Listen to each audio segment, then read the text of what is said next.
What will we do with this moment? How will we be remembered? Look at the opportunities before us.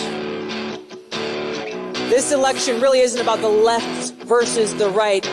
It's about we, the people, choosing our government and the choice between freedom versus tyranny. Nobody has a chronic disease burden like we have. Why are we allowing this to happen to our children?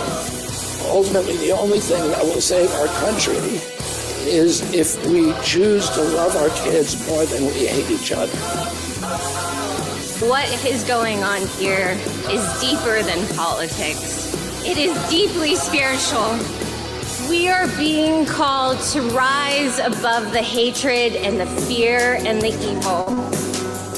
We need to remember above and beyond that we must love our neighbors, that we must treat other people as we hope to be treated.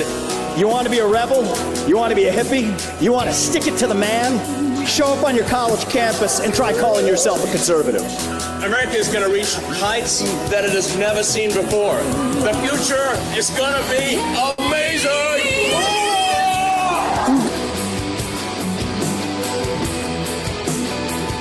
You want healthy children. Don't you want a president that's going to make America healthy again?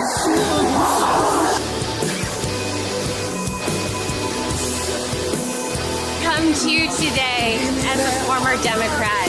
I will be a first-time Trump voter tonight.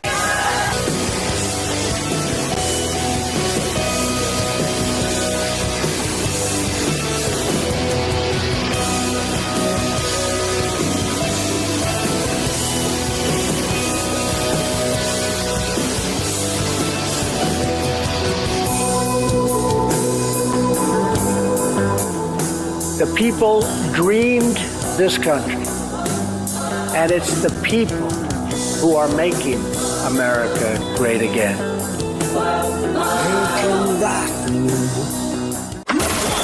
This is Fanfare with Barry Cunningham. You're coming on the air as President-elect Donald Trump is sentenced in the so-called hush money case. The judge just sentenced Trump to an additional discharge for his 34 felonies unanimously decided by a New York jury.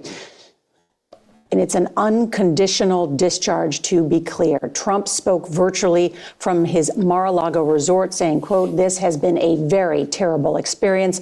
I think it has been a tremendous setback for New York and the New York court system." He later added, "The fact is I'm totally innocent. I did nothing wrong." Now, just as a reminder, the president-elect was convicted in May of last year on charges related to payments to adult film actress Stormy Daniels. That was all up in the lead up to the 2016 election. This today formalizes Trump's status as a convicted felon and makes him the first to carry that title into the White House.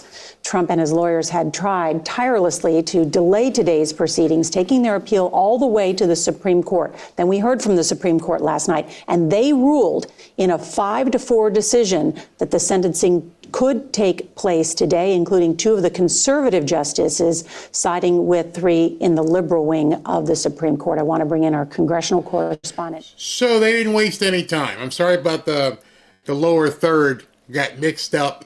I need to make sure I do yell at my producer. Yeah, got messed up. But in any event, they started already. Convicted felon, convicted felon, convicted felon. I got to remind you, he's a convicted felon. You see how she said that? She kind of had to slide that in. I got to remind you, he's a convicted felon. These people suck. They suck. But it doesn't matter. Scott McFarlane. And Scott, what does unconditional discharge mean? It means this case is over. It has been wrapped up. That's the final chapter in this story. And what the judge says in explaining the unconditional discharge is that a prison sentence or a further sentence would serve no practical purpose. It wouldn't do any good. That's the type of thing, Nora, we'd see when there's a major health concern for a defendant or a geriatric defendant, somebody who couldn't be reasonably put in prison or put on probation and serve any ends. As President-elect Donald... Did you notice how he tried to slide that in? Well, that's what they give to people who are incapacitated, old people. You don't hate the media enough. And so what you're going to see today, and I mean, this is, I won't be doing tonight because I'm going out with the wife, but this is just chock full of stuff. And something happened. There's a little bit of breaking news that I'm going to be doing later on in this show that you want to stick around for. But you're watching the entirety of the Biden administration and what's left of it and the media crumble all around you. They got nothing, and they're terrified. The left is absolutely terrified, in addition to, having to deal with all these fires. Trump has just been sentenced for his conviction in the criminal hush money case in New York, making him the first American president to be sentenced for a crime. This comes just 10 days before he takes the oath of office. Now he will return to the White House as a convicted felon. Let's get started. A convicted felon. Yes, let us remind you every chance we get that, Donald Trump is a convicted felon. Woosah. In fact, you don't even need woosah. Just laugh at these nuts. Just understand them for the comedic relief that they are. As if any of this stuff is supposed to matter with what's going on in the world. Straight to our senior investigative correspondent, Aaron Katursky, outside the courthouse in Lower Manhattan. Aaron, Trump fought to the bitter end to prevent this sentencing from happening. He hoped the Supreme Court would save him, too. Clearly, that didn't happen. You were in the courtroom. How powerful were Judge Merchan's words to Trump?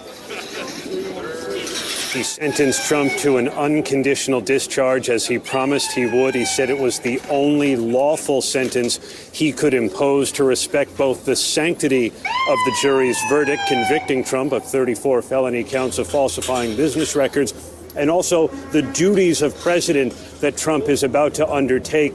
But, Kira, he took pains to tell Trump that he was treated like any other criminal defendant in this courthouse. It did not stop the president-elect from complaining that this had been a terrible experience. He came in complaining. When if you're being treated like any defendant in a criminal case, you have the right to speak. It's not complaining. The prosecution speaks. The defense speaks. It is your constitutional right. It's not complaining. It's basically saying your side of the story. He knows that, but they can't help themselves. Their entire thing is to gaslight people who watch their shows. Actually, sitting next to defense attorney Todd Blanche, whom he's nominated for a top post in the Justice Department, against a backdrop of 2 American flags. Just extraordinary to see the president-elect in that moment beaming into the courtroom virtually while the judge imposed the sentence. Trump listed his now familiar complaints about his treatment and the case. But prosecutor Josh Steinglass said the imposition of sentence cements Trump's status as a convicted felon, and it's with that. He actually said that. I don't know if you heard it this morning, but the prosecutor, that's exactly what they wanted. It cements Trump's position as a convicted felon. It's only 3:40 right now, so that the evening shows haven't even revved up yet. So you wait till, about 5:30, 6 o'clock. Well, hopefully you won't have to watch any of that stuff. And from 5 o'clock until probably midnight, somebody should do a tally someplace of how many times you are going to hear the words convicted felon. As if anybody watching those shows hasn't already been calling him a convicted felon, whereas anybody not watching those shows, they don't give a crap. Moniker, Kira, he will enter the office of the White House. Kira? Well, it's pretty orderly, all things said. Donald Trump seems to have gone on a little bit of a tirade, but nothing unpredictable, nothing different from what he said before. One thing that I think is interesting is there's been no talk whatsoever, except from Donald Trump, about the actual conduct that Donald Trump was tried and found guilty for. For a while, the DA was trying to say this conduct of hiding the hush money payments. Okay, there we go. So that's the official moment of the sentence. Donald Trump has now been sentenced to an unconditional discharge. What does that mean? That means that it is now official, that Donald Trump has been convicted of a felony. There's 2 parts of that equation, the conviction, and now we have part 2, the sentence. So that is a moment. We now have Donald Trump. I guess you can technically, if you would like to call him a convicted felon, that is a label that now technically applies. But of course, he does have his appeal rights. But again, the focus has been, okay, lawyers are packing up. So Judge Merchan is off the bench. So it happened that quickly. In a lot of ways, not that different from any other sentencing. It took 38 minutes. That's about average for a sentencing in state court. But the focus has largely been on Trump's out-of-court conduct. Yeah, Caitlin, what do you think? You've been watching all this. We do have a sentence for Donald Trump that has just come down. We do. We do. No, this is Glenn Beck with, I forget the guy's name, Stu, I think his name is. And this is so funny because I didn't even think about this. I would have used it myself when I heard what these guys had to say. It's absolutely hilarious. And it is an incredible You mean from the sentence. lip reader or the sentence from the judge? I'm lip reading people on TV as we do the show. Okay. And All right. They've I got a sentence from the lip reader. Cake is good. They've sentenced him to balloons. I don't know what that means. Why? What is the sentence? This is not me misreading a lip reader. This is the actual sentence. The judge has sentenced Donald Trump to unconditional discharge. I swear. I've had that. I've had that before. It's nasty. You take some medication and it clears up, but that unintentional or unrelenting or whatever it was, discharge. Unconditional discharge can be, if you have antibiotic cream, you can get rid of that pretty quickly. But, you can get rid of it, Wait, so unconditional discharge just means like they just let him go? Like that's what it is. Like he just walks out without any conditions? That's what all of this built up to. We spent millions and millions of dollars to say, hey, Don, see you later. That's it? Yeah. That's the whole thing. Yeah. I mean, fitting. If you have discharge of any kind, call your doctor. If that unconditional discharge lasts for 4 hours or more, you need to see a physician immediately. I'm just getting over my cold. I haven't coughed, but when I laugh, it causes me to cough. And I just realized that it sounds so funny. He's got unconditional discharge. Oh, it's too much. The money, the time, the aggravation, all for naught. I saw a perfect tweet. I have got to read it to you because it is so funny and so fitting. You've seen the memes. You've seen people screaming. And as you read this, you're like, this is so true. Imagine you have spent the last 9 years of your life begging for Donald Trump to be prosecuted. And after 9 years, you finally get a trial and a conviction. And then at the sentencing, he gets an, quote, unconditional discharge. No punishment, no fine, no probation, doesn't got to check in with the parole officer, nothing. And it's over. You waited 9 years for this. Oh, the walls are closing in. Oh, Mueller's coming. How wrecked is your world?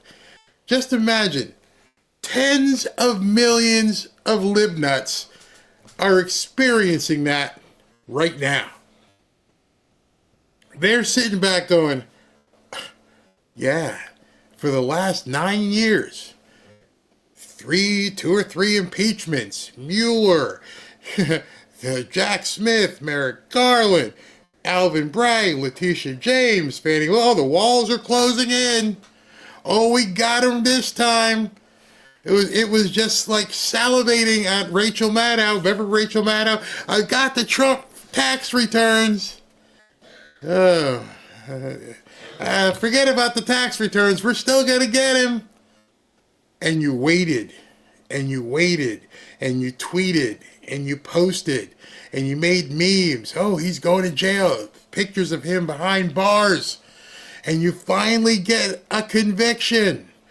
A big, huge show trial. And then you get a conviction, and then you get unconditional discharge. And I'm sure there are libnuts across the country going, what the hell is, what is unconditional discharge? Just like Glenn said, hey, take pills that might go away. They don't even know what it means. 3 different newscasters. What exactly is that? It means it's over. It's like going in and want to watch a good movie, and you get to the movie and it's like, that's it? That's it, friends.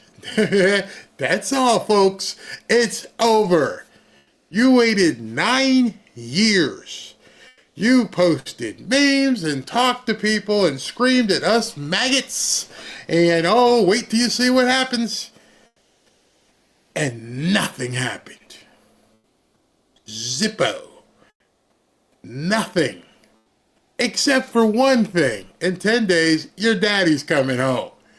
Bet you didn't think it was going to end. The movie was going to end this way. You could have written this script. Oh, wait till you see what happens to Trump. Nothing's happening, and he's president? Yep. It's their worst friggin' nightmare. It is so. It's like some live nut dream that they just got waking up before they got the payoff.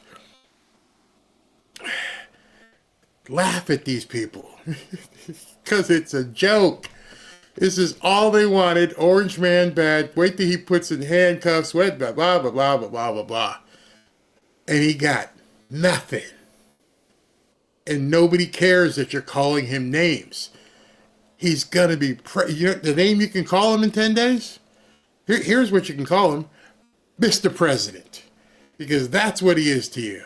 Meanwhile, and all of this excitement, last night, did you know that Trump did a press conference? I'm like, I didn't know he did a press conference. Trump did a press conference. I was on air here, and he was doing a press conference.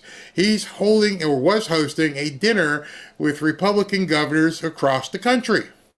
And he did a live press conference at Mar-a-Lago.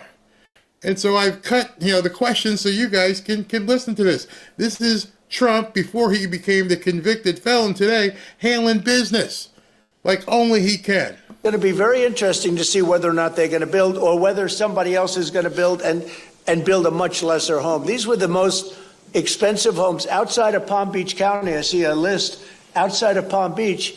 These were the most expensive homes anywhere in the world. And I think a lot of them are just not going to go back and build it. Plus, they don't want to be part of a construction site. They're building a home, another one's building, they're building in front of them, behind them, alongside of them. So I think it's a tragedy. I think it's an incredible tragedy. It's also a tragedy for a tax base. And the governors know exactly what I'm talking, and I'd like to hear anybody talk about that. But if you're the governor of a state and you lost thousands of very rich people that were paying a lot of taxes and weren't having... One specific... Now, understand what he's talking about. All of these homes in Malibu and Pacific Palisades that were $10, $15, $20 million homes. Homes from actors, celebrities, athletes. Even Paris Hilton, her house burned down. Today we find out Mel Gibson's house burned down. So all these homes burned down. You have to wonder how many of these people are going to rebuild in that same area. Are they going to take their money and run, or are they going to stay and wait 2, 3, or 4 years and rebuild back in California? Just imagine you had a 8 or 9 figure bank account and you've had to deal with the crap in California, and now your house just burnt down. Are you going to wait and rebuild there, given what you've been seeing? And as Adam Carolla has said, and I pointed out yesterday, wait until you get to the environmental permitting process to even try and build your home. They have no idea what's in store for them. You got dirt. That's all you have right now. Dirt. You have some of the most expensive dirt in the country, if not in the world. That's it. And that dirt, once they bulldozer it, is all you have. And then you're going to have to go say to somebody, okay, I want to rebuild a house. Number one, If you don't have insurance, you're going to have to build it cash, or you can probably get a new mortgage once you pay off the other one if you had one, because the insurance company isn't paying it off. Imagine having to build a house where you're going to have to pay twice the cost to rebuild it and another cost to pay off whatever you owe on it because the insurance company ain't paying you. That dirt may stay dirt for a while. And so I don't know what these people are going to do. Mel Gibson was just on Joe Rogan's show I think yesterday. That's where he was filming in Texas while his house was burning down. What do you think Gavin Newsom and Karen Bass could have done differently to prepare for this $50 billion fire? You know, we have great governors in this room, and if you look at the way their states, I think I can say without exception, anybody doing poorly in here? I don't think so. I mean, without exception, we have great governors here that have done a great job with their states. Don Jr. and some of your team just got back from Greenland. What's the price tag? Well, maybe no price tag. You know, look, we're going to have to see what happens because Denmark, we need this for national security. We need Greenland very badly. You look at the Russian ships, the China ships, they're all over the place. They're, surrounding. Now, they have for a long time. That's a lane. But we need that for national security. So I don't know that Denmark has any right, title, and interest, and we're going to find that. But I can tell you, you saw the clips that were released. The people of Greenland would love to become a state of the United States of America. Off the top. Now, two things with that I want you to focus in on and do your own research and begin looking at it. He keeps mentioning two terms. And just keep remembering the two terms that he is speaking of when he talks about Greenland. First and foremost, he keeps saying national security. Again, this guy is a master communicator. He understands how to get his messaging out there. He's putting it out into the public realm that having Greenland, it's not a luxury. It's not just something he'd like to do. It sounds cool. It's a matter of national security. And when you hear a president talk about matters of national security, what you should be going on in the back of your mind are all the orders, executive orders, different things he can do by fiat, different things he can do without having to go through Congress because he has deemed it a matter of national security. And he's already memorized his talking points. Hey, China and Russia are out there. They're out there just swimming around Greenland. We can't have that. It's a matter of national security. Uh-oh, what should we do about that? You have to understand and let that sink in. The second thing he keeps saying, I think I've heard it from him now 3 times. I don't even know if Denmark has the rights to it. Nobody else has ever said that as far as I know. So he's basically letting Denmark know and telegraphing to Denmark, I'm going to challenge you on these 2 points. One, our national security, which, trumps, no pun intended, your national security. Number 2, I don't even think you have the right to this. So those are two things that, one, if he can prove that Denmark doesn't have legitimate rights to say they own or control Greenland, and if he can convince whoever he needs to convince, maybe himself, that it's a national security issue, it's already done deal. People may not like it, they may complain, but if it's a matter of national security and he doesn't have to go to war because there are no rights to it that he's going to claim from Denmark, he's going for it. You mentioned the Carter funeral today. What were you talking to Barack Obama about?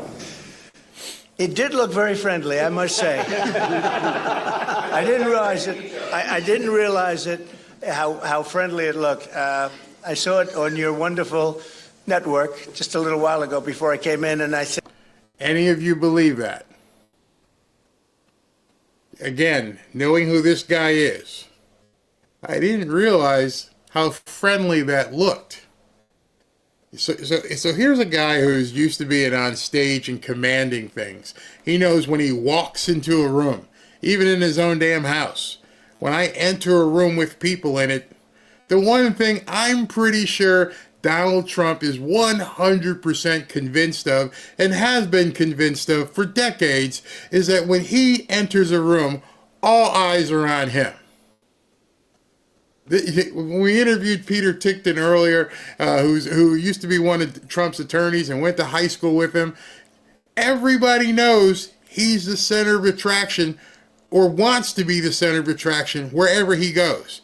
So you're telling me, knowing you're at a state funeral for a former president, and you've just been elected president, and you got a guy over here who's been calling you Hitler and a fascist and this and that, and you're chumming it up with him. Hey, Barack. Hey, buddy. Oh, I didn't know it looked that way. You a damn liar. You know exactly how it looked. There is nothing that Donald Trump takes the chance in public.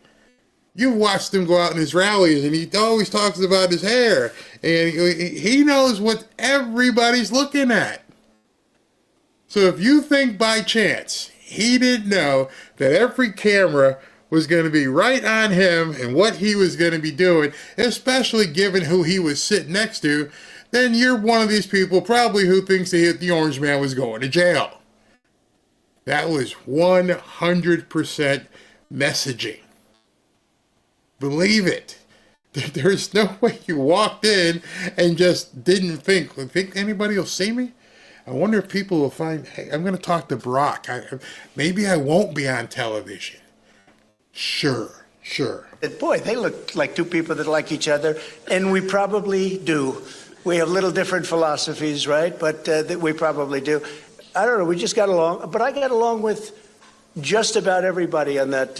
We met backstage, as you know.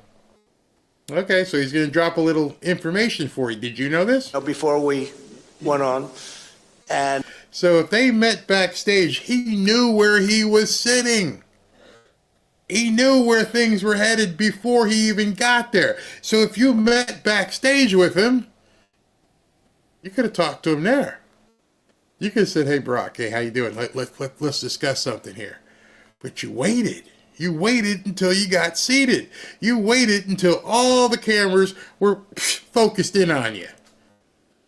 Sure you did. I thought it was a beautiful service, but we all got along very well, which is good. In California, which of your nominees do they think are going to have the hardest time getting confirmed? So we had a great meeting with almost every senator, Republican senator, and I would say that first of all, it was a love fest. This is a love fest too, I believe. I'll let you know in about an hour. But this is pretty much a love fest. I mean, the governors aren't exactly chopped liver, right? This is a group of people that have done a phenomenal job, and especially when you see what's going on in Los Angeles and all. You look at the way they've run their states, it's incredible. I talk about it all the time. The top 25 states, and I don't believe we have any in the list of crime. So every one of them is a Democrat-run state. We want to get along with the Democrats. I'm trying to be nice. We're going into a new term. It's going to be a great time for them. I'm going to call it the golden age. I believe we have a chance at the golden age of America. But I have to tell you, you look at the crime, it's all on the shoulders of Democrats and the way they run their states. And if these people ran those states, same people, same everything, but you put these people in those states, you wouldn't have crime like that at all. We've been watching over the last couple weeks, a lot of CEOs, including some who censored you 4 years ago, have been coming down here basically to kiss the ring.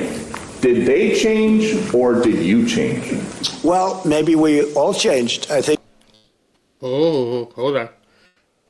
This is where Barry has to interject what he's been telling you. So Steve Ducey, or Peter Ducey, whichever one this is, did they change or did you change? The magnanimous nature of the way he answers this question, even though Ducey posed it to him, hey, are they here to kiss the ring? He didn't even jump on that. Didn't want to take that hook. Doesn't want to be seen that way. Did they change or did you change? Maybe we both changed. maybe we both changed. If you understand the master communicator that he is, that is a message as well. That is a message letting Zuckerberg, that is Google, all the people involved, I'm not going to throw you under the bus. I'm going to give you a chance to show what you can do. I'm going to change a little bit. I'm not going to be so hardlined with you. Do the right thing, and we're going to get along. And what I'm going to show you later, I don't know what happened. I don't know if Zuckerberg left that meeting with Trump and said, that's who I'm going to do business with. That's where I want to take my company. I am sick of what these people have been doing. It's crazy how much it seems Zuckerberg changed. But in reality, Trump's saying we both changed. Maybe a little bit of both here. They've gained a lot of respect. I think they looked at the mandate that we got. As you know, we won the popular vote, as I said. We won all 7 swing states. They said, well, if Trump would win, I had to win 3 because I had a lot of early voting going on, and we had to win 3, and we won all 7. And we won them by a lot. We didn't win them by a little. We won them by a lot. And we won the popular vote by a lot. I think that had an effect. I also think it's like, let's get something done. You look at what happened with Facebook today and yesterday, what they announced. That was a big concession from them. I mean, they went from I call them the unlock boxes. They call them lock boxes. I call them the unlock boxes because they seem to be unlocked a lot of times. But you went from the unlock boxes into a statement yesterday that's really talking about free speech. What a difference that is. And so we appreciate that. But I think they've gained a lot of respect. We've had everybody. Jeff Bezos came, Bill Gates came, Mark Zuckerberg came. Many of them came numerous times. The bankers have all come. Everybody's coming. I haven't had anybody saying anything bad about me. I'm not used to it. But a lot of it's respect. I think they respect the Republican Party. The Republican Party has become a much bigger party. It's become a party for the worker. Who told you that? Go ahead. You can say it in the chat. Who told you? The party is becoming much bigger. How did it come bigger? Were there a lot more people born? Were there a whole bunch of people that were all of a sudden 17 and now became 18 and became Republicans or / MAGA? How did it just become bigger? Think to yourself. He just said it. It's becoming a lot bigger. How? How did it get bigger? Don't be obstinate. How did it get bigger? Well, the tent got bigger because he's bringing more people into it. There are more people who are saying, hey, this looks good to me. I need to be a part of this movement. Or at least I need to try this movement. Hey, it's a new restaurant.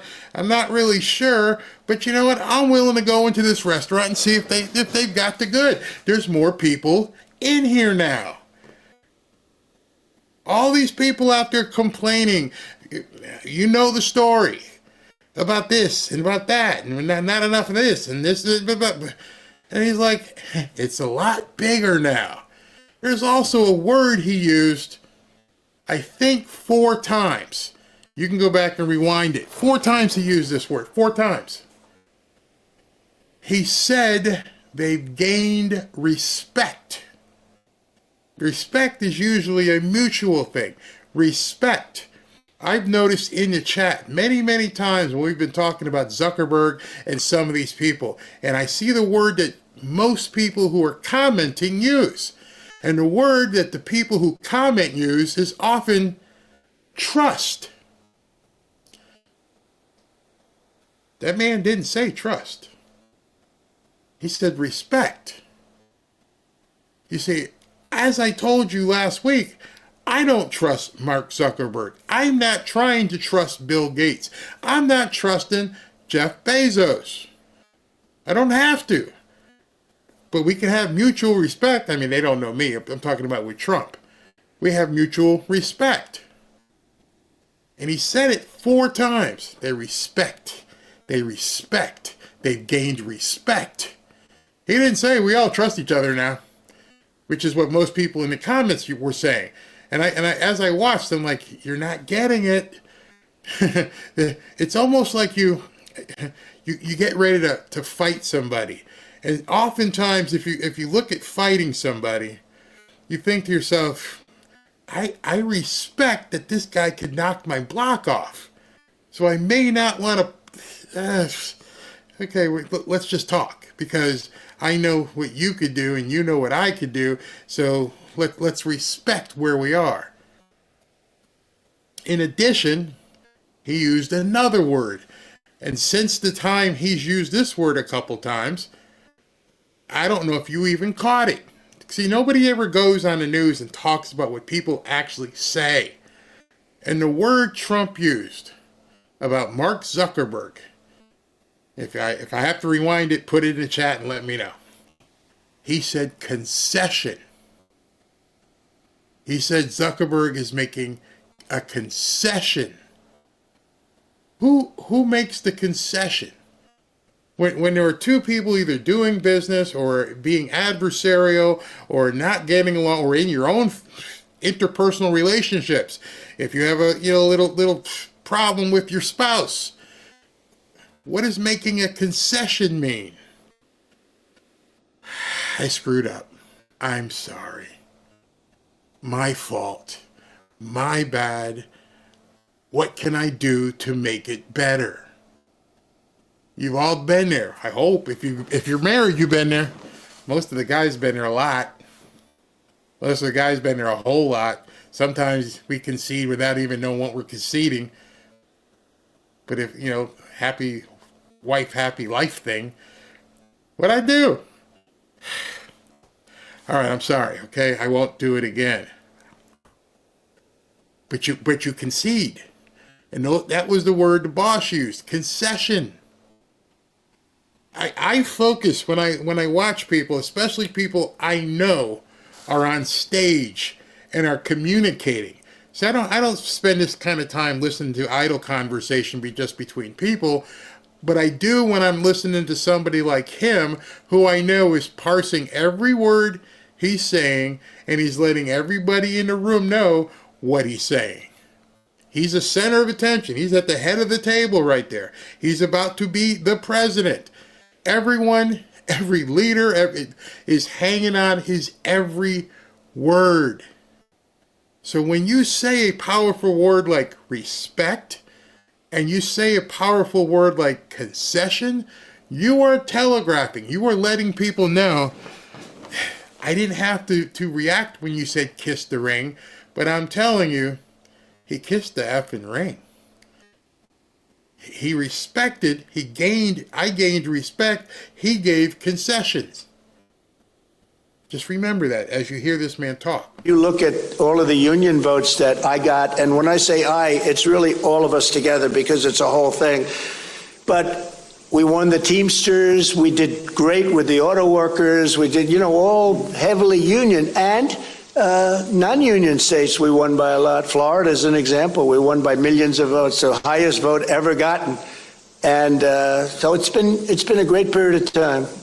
A ton of world leaders have called you as well. We understand still no call with Putin. Is that a day one or week one call? No, he wants to meet, and we're setting it up. President Xi, we've had a lot of communication. And we have a lot of meetings set up with a lot of people. Some have come, but I'd rather wait till after the 20th. And when you say meet with Putin or meet with Xi, do you guys want to have some kind of a summit, or are they going to come here? To be determined, but President Putin wants to meet. He's said that even publicly. And we have to get that war over with. That's a bloody mess. Soldiers are being killed by the millions. I looked at some very graphic pictures yesterday. The soldiers that are being killed, it's a flat field. The only thing that stops a bullet is a body. It's a very, very flat land.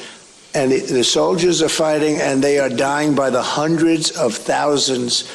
And not to mention the towns and the cities, which were, largely demolished.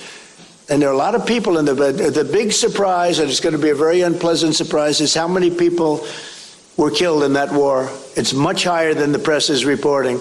You know, when a building comes down, these are big buildings. They're 2 and 3 blocks long, different kind of construction. They're long and not that tall in many cases, but they're 20 stories.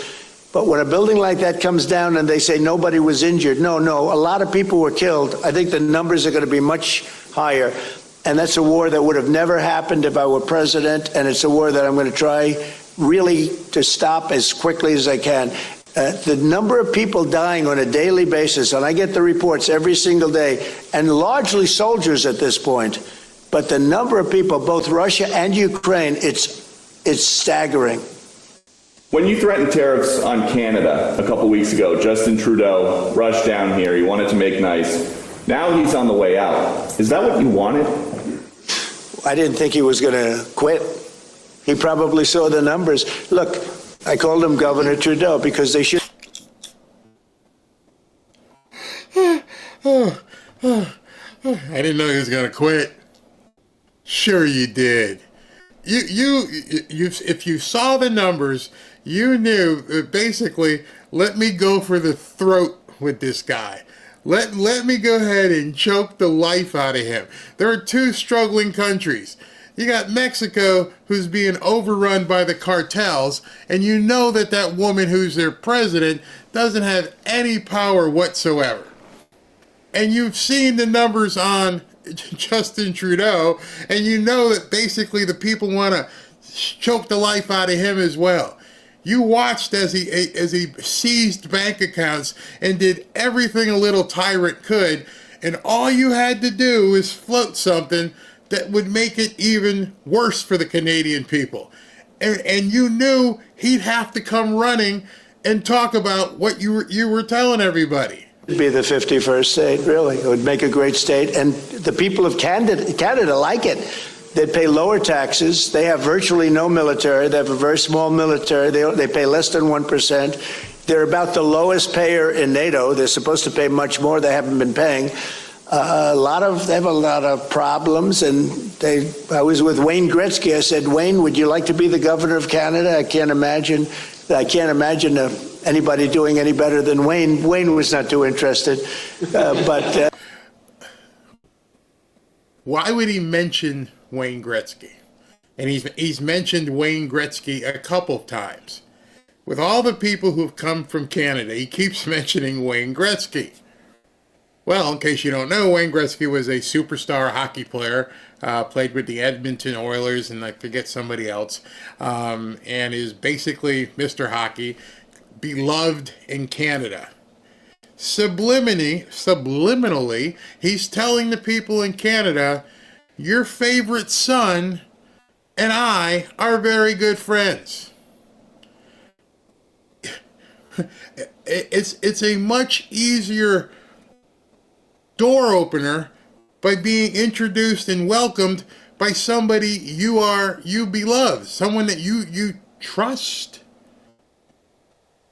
And he keeps saying Wayne Gretzky. If you didn't know anybody from Canada who likes hockey, which a lot of Canucks like hockey, Wayne Gretzky.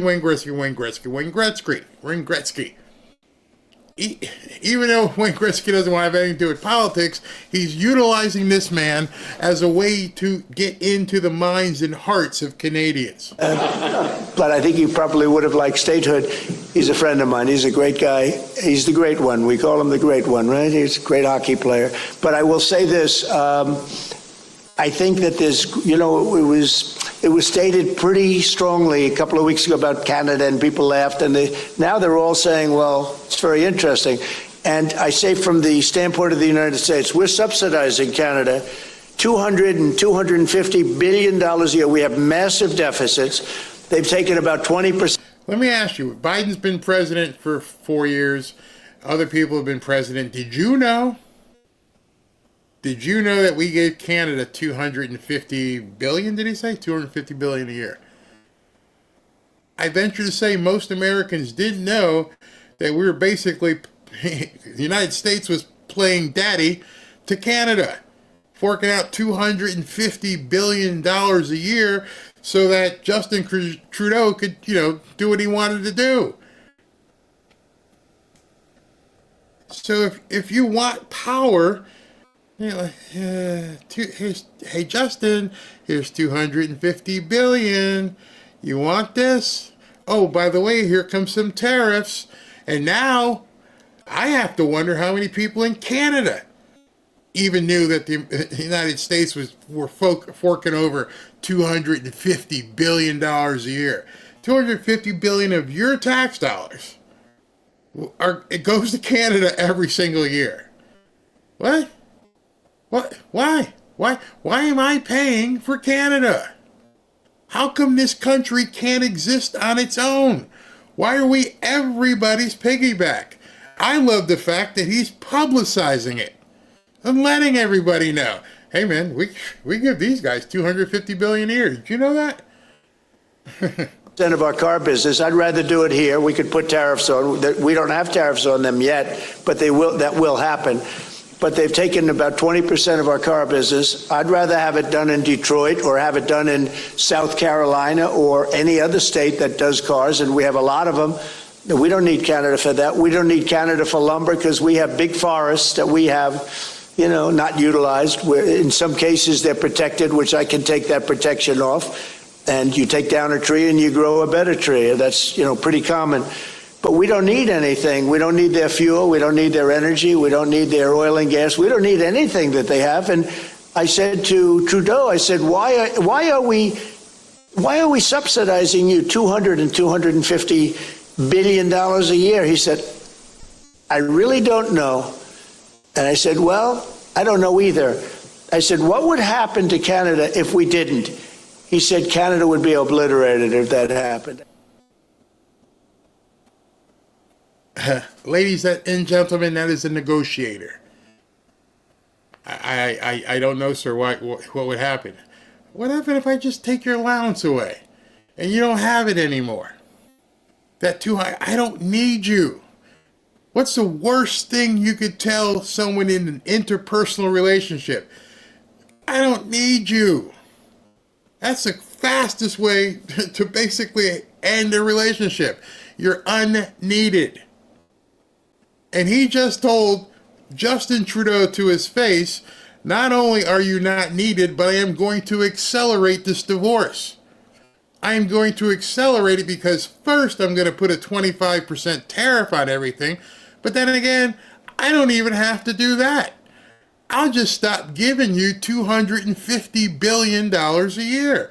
And you know how easy it's going to be? Because I'm going to tell the American people who don't know that they're giving Canada $250 billion a year of their money that they probably didn't know. And they're going to go, oh, sure.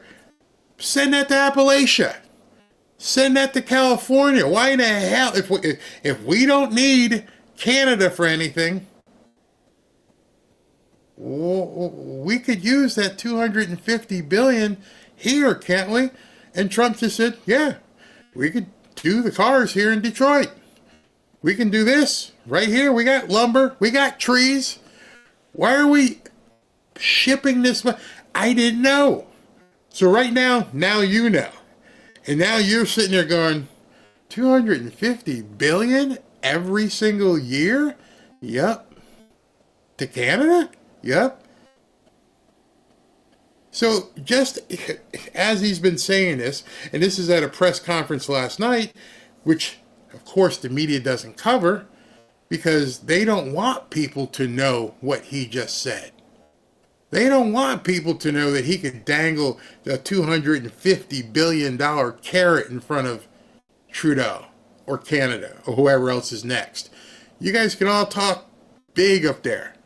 And you can run down here and look for help from CNN and MSNBC and say Trump's, he's being mean to me. But the bottom line is, with a stroke of a pen, he can take $250 billion per year out of your account. Good luck. See you when we see you. And oh, by the way, we didn't buy none of your stuff. That, my friends, is having hand, as George Costanza would say. That, my friends, is negotiating. You're coming in trying to play pretty and negotiate with me, and you don't know I've got a sledgehammer and I'm banging it on the desk. Match that. What do you do? What do you do at that point? Oh, by the way, maybe that's also a reason to get Greenland. Because if somebody decided to get cute and that they wanted to do some sort of become an ally with some other foreign country and, get some protection, and we got Greenland, I don't know where this guy's going with stuff, but I love it. I love listening. I love when he gets on stage and people start asking him questions, because the answer is probably going to be something most of us didn't know. 250 billion. He said then Canada should be a 51st state. And that's where we are now. A story that kind of disappeared very suddenly. Do you have any idea whatever happened to the drones? What happened to drones? Well, you said that you thought the government knew what was happening with these drones over New Jersey. There were some by Bedminster. I don't know. They're over Bedminster a lot, so I can imagine. I'm going to give you a report on drones about one day into the administration, because I think it's ridiculous that they're not telling you about what's going on with the drones. And it's not only with me. Glenn was telling me today that in Virginia they have drones all over the place too, and nobody's reporting it. I don't know why they're not. Do you want to say something about that? Just one quick comment, which is we are home to... By the way, that's Glenn Youngkin, the governor of Virginia. ...the largest naval base in the world in Quantico, and we house a lot of the SEAL teams and have a huge national security infrastructure. And now for 2 years running, we have had drone incursion over secure airspace, and we still don't know why.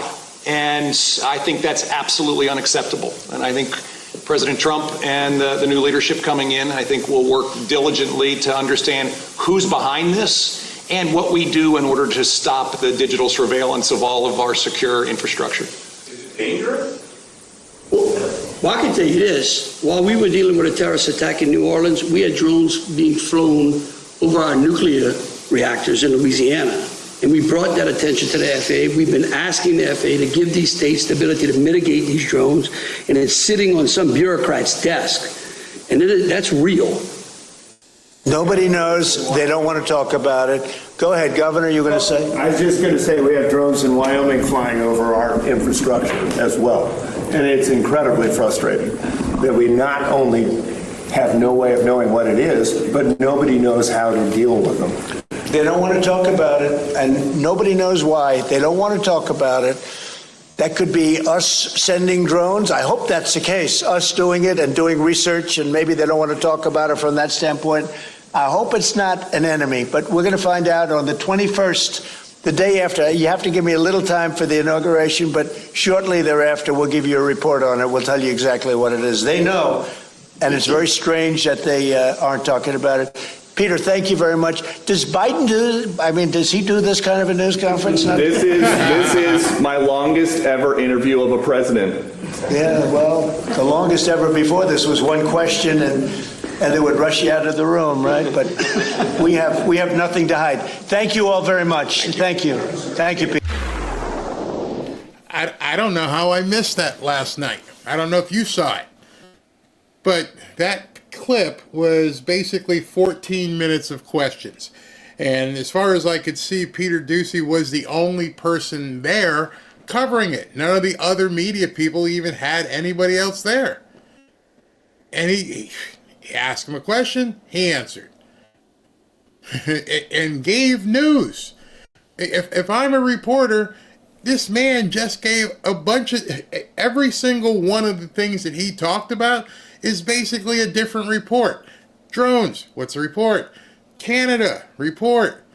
California, there's a report. Over and over. Greenland, there's a report. And people in the media don't even want to talk about it. Robert says, I blew his cover with his wife up toast. Greatest Ever says, I didn't know it either. Nope, didn't see it. I'm shocked. This thing wasn't all over the place. And you had some, as you saw, very prominent men in that room, and women.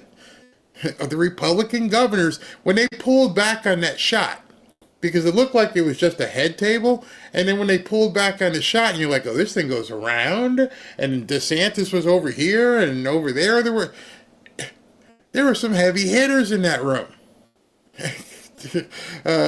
Trump provided answers without a teleprompter. He's a master. Absolutely. Go get him, Trump. We are with you. I was watching that too. They got to stay close to Trump. He is the news. But they didn't do it. I didn't see it, Barry. I count on you for my news. I'm sorry, I missed it yesterday. Trump's sentence is a nothing burger. Big time nothing burger. Mike McCarthy says, I watched it also. I thought it was odd that it wasn't advertised. Nobody. I don't think you guys realize how hard it is to cover this guy. Because I get his emails, I get alerts and all kinds of things, and all of a sudden he'll just pop up and walk out and start talking to people. I'm like, Trump's talking. What do you mean he's talking? I can't get home. You never know what he keeps people on their toes. And I said back during the campaign, I said the best thing for him would to be set up something in Mar-a-Lago where he could just walk out and just start talking, and he does. And I can't wait to see what the press conferences in the White House are going to be like. He may just decide to walk down into the press room on a daily basis. And these guys, with their gotcha questions and their stupid questions that nobody really cares about. And it's going to be great. There's so much news constantly breaking. Ashley had texted me earlier, and she goes, did you get to my emails? I'm like, I didn't even have a chance since we got off before. I had to cancel a different meeting. Because there's so much going on. And then I see this thing, and it's like unreal. There's so much stuff. Did you notice Ron DeSantis had the next seat in the dark? However, I love how you guys pick up on so many things. You guys are absolutely great. So yes, Ron DeSantis looked like he was over in the corner in the kids table, but there's been a rift with the hardline DeSantis people and Trump people. Well, he's slowly, basically putting that away. So at the same event yesterday, DeSantis held a press conference. Or the governor's, I don't know whose press conference it was, but they decided to basically come and talk to Ron DeSantis. Listen to this. Good morning. So, Governor, everyone has been saying, if Ron DeSantis were in California and there was a disaster like this, it would be great criticism, but we know that you would handle this differently. You had this interesting exchange with a reporter yesterday. Let's watch it. It's appropriate for the president-elect or a president to be criticizing. Is it appropriate for people in your industry to try? Now understand, this is at Mar-a-Lago, either before the dinner or after the dinner or whatever, and this reporter comes out and tries to attack Trump. And DeSantis, as you're going to see, turns into a pit bull and eats this reporter for lunch. Try to create division and to try to create narratives anytime these things happen. Now, you're not as interested in doing that because Newsom is a D. If Newsom was a Republican, you guys would you would have him nailed to the wall for what they're doing over there. And I know we've dealt with it. We just assume in Florida, anytime something happens, it's going to be politicized by the media. So you guys sitting in judgment of Donald Trump, excuse me, I think your track record of politicizing these things is very, very bad. Okay. I think more DeSantis supporters need to see this piece.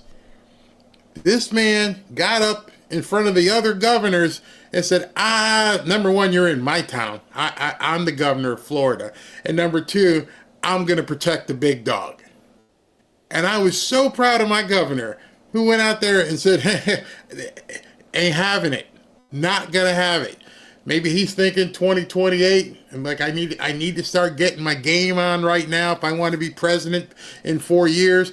But I love that he took the impetus and jumped up there and basically he gave this woman the backhand. He continued. Last question. Newsom should design and that the wildfires are all his fault. So do you agree with those comments? I remember when we had the Surfside Tower collapse, I had people from the Washington Post trying to blame me for it immediately without having any facts or anything. Oh, he didn't declare a state of emergency. First of all, a state of emergency doesn't mean you can't Biden respond. It's all that. Excuse me? Biden did it. I think that's what you said. Well, but what I'm telling you is you guys are trying to make an issue of it when I have watched from this seat. In fact, when I got elected governor, I was meeting with some of the other Republican governors, and what they would say is, hey, if you have a natural disaster, just know media's coming at you, they're going to do it. It's not the same. That mayor of L.A., if that were a Republican mayor, I could only imagine what that would do. I mean, you know the fires are at high risk, and you try to go to Africa or wherever she was to go on some type of voyage. You should have been there preparing and doing that,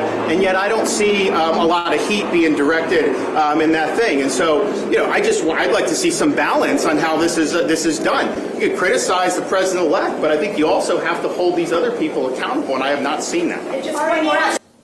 Well, here's my point is just simply, they were trying to pin this on Donald Trump, and they were going after Donald Trump's comments.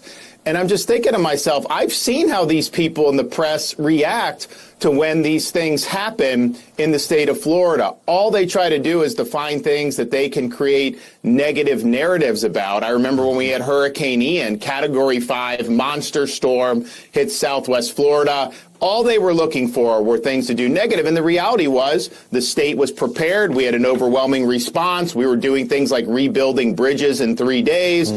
We were able to bring the power back on and millions of people in record time. So let me be the first one to tell you. Living here in South Florida, you don't even need the media.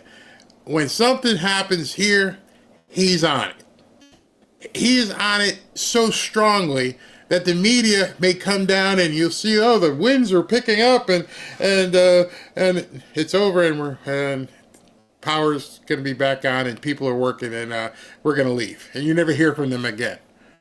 Because anytime there's a storm, unlike a tornado or earthquake, we've got time. Oh, it's due to hit the peninsula, next Wednesday. Well, I have watched and I have seen with my own eyes staging of power line crews from across the country at various places on the highway, various hotels. They will take over and wait, and they ride out the storm, and then depending on where the storm ends up landing, they're on it.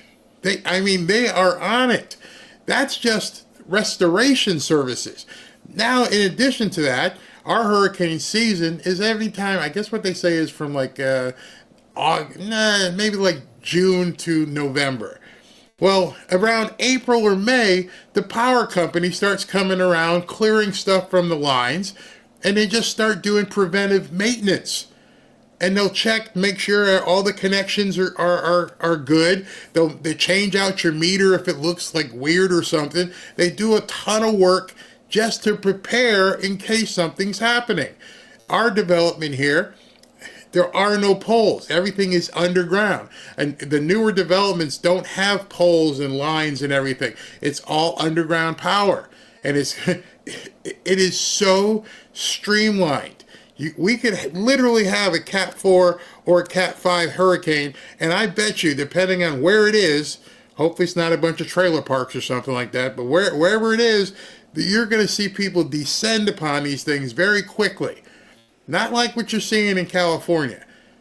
He does have it down. So once it was clear that people were satisfied with the response after a few days, you couldn't find CNN in the state of Florida if you had a search warrant. I mean, they were just gone. They had no interest in covering the story at that point. And so it's different how they approach these things when it's one of their guys on their team, both in terms of the mayor and the governor. And so I'm fine to say just don't politicize it at all. But I think the media, it's like the pot calling the kettle black when they're attacking Donald Trump.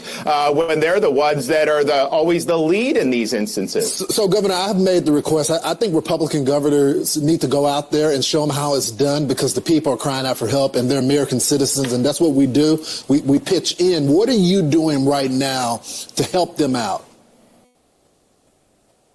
Well, we immediately offered assistance, and so the Florida Division of Emergency Management is in contact with California's Emergency Management Agency, and as there's requests that come down the pike, we will fulfill those requests. And this is not something that's unusual amongst the states. We've provided support to California in the past when they've had wildfires. We've had states support us. I mean, when we had Hurricane Helene and Milton, we had a lot of people that sent assets down. Now, fortunately, with Helene, we were able to send those back very quickly, and then we ended up sending our assets to Western North Carolina a day or two after the hurricane. So states do have a very good track record in this country of working together, and it's not just Republican governors. I mean, Democrat governors have helped Florida. We've helped Democrat governors, and I think this is something. Those are Americans' homes who've gone in blaze. They're from different political persuasions, but we have a responsibility as Americans to come together. Governor, I'm up against a hard break, but I got to ask you, you're going to have a seat that you got to fill. Have you made a decision of who you're going to fill that seat, Marco Rubio's seat with? No, I haven't, but it will come soon, and it's going to be somebody that's going to help President Trump deliver on the mandate he earned from the American people. It's going to be somebody that's going to be strong on immigration, and it's going to be somebody that represents the conservative principles that have made this country great. So that's my governor, and I just love the fact that with all the animosity that some of the voters have, you know, the DeSantis crew, the actual guy that they support, again, he's their guy, jumped up there, took the question, and defended Trump, right head on.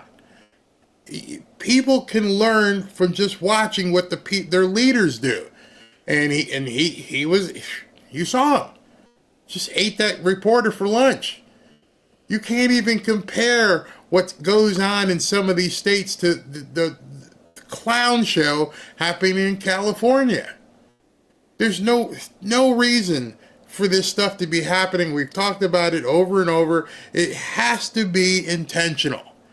You must want this to happen because there are so many preventative measures that people could be doing to make sure that this doesn't happen. Like we talked about yesterday, the Santa Ana winds ain't new.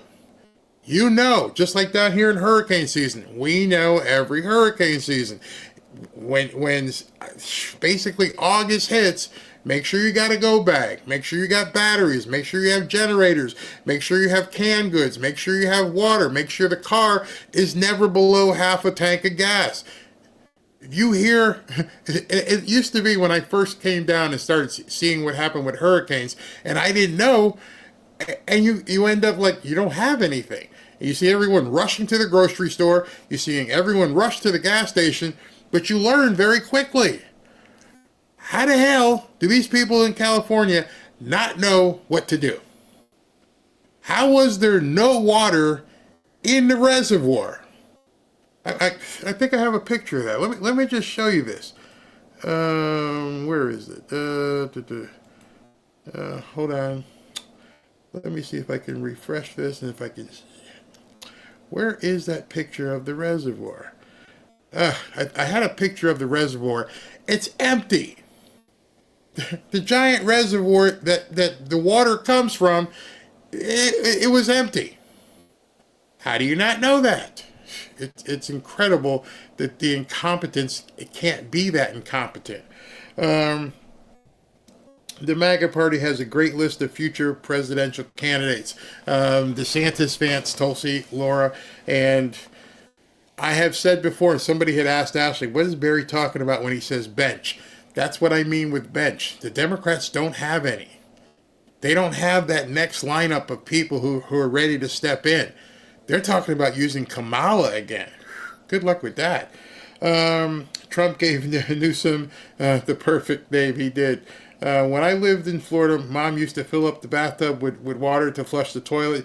Yep, I remember that. People still do that. What's this say? I hope your cold is better. Drink water when you can. Yep, got a bunch of water here. Just much better.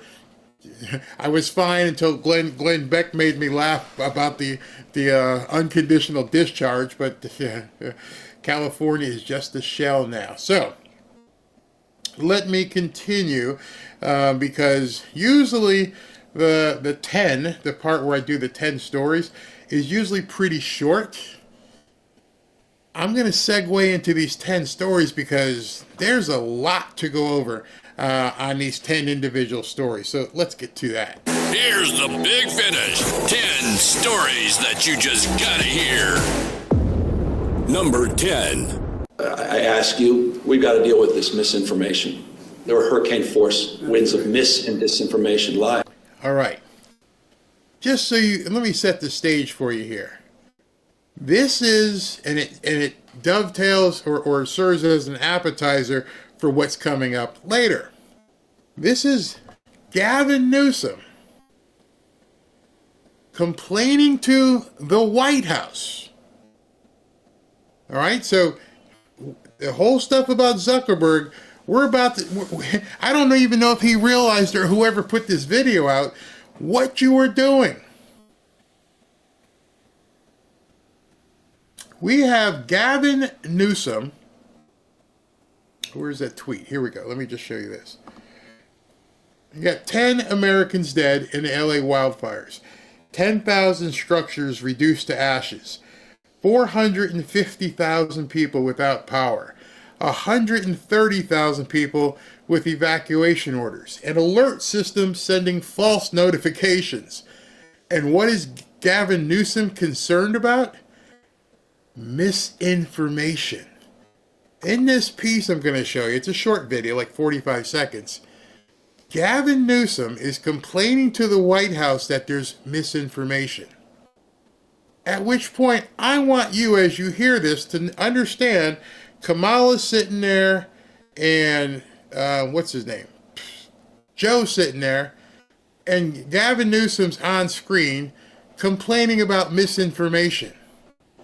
So the first question that should probably come to your mind is, what the hell is Joe supposed to do? As far as I know, Joe Biden doesn't control X. Joe Biden doesn't control Facebook. Joe Biden doesn't control YouTube.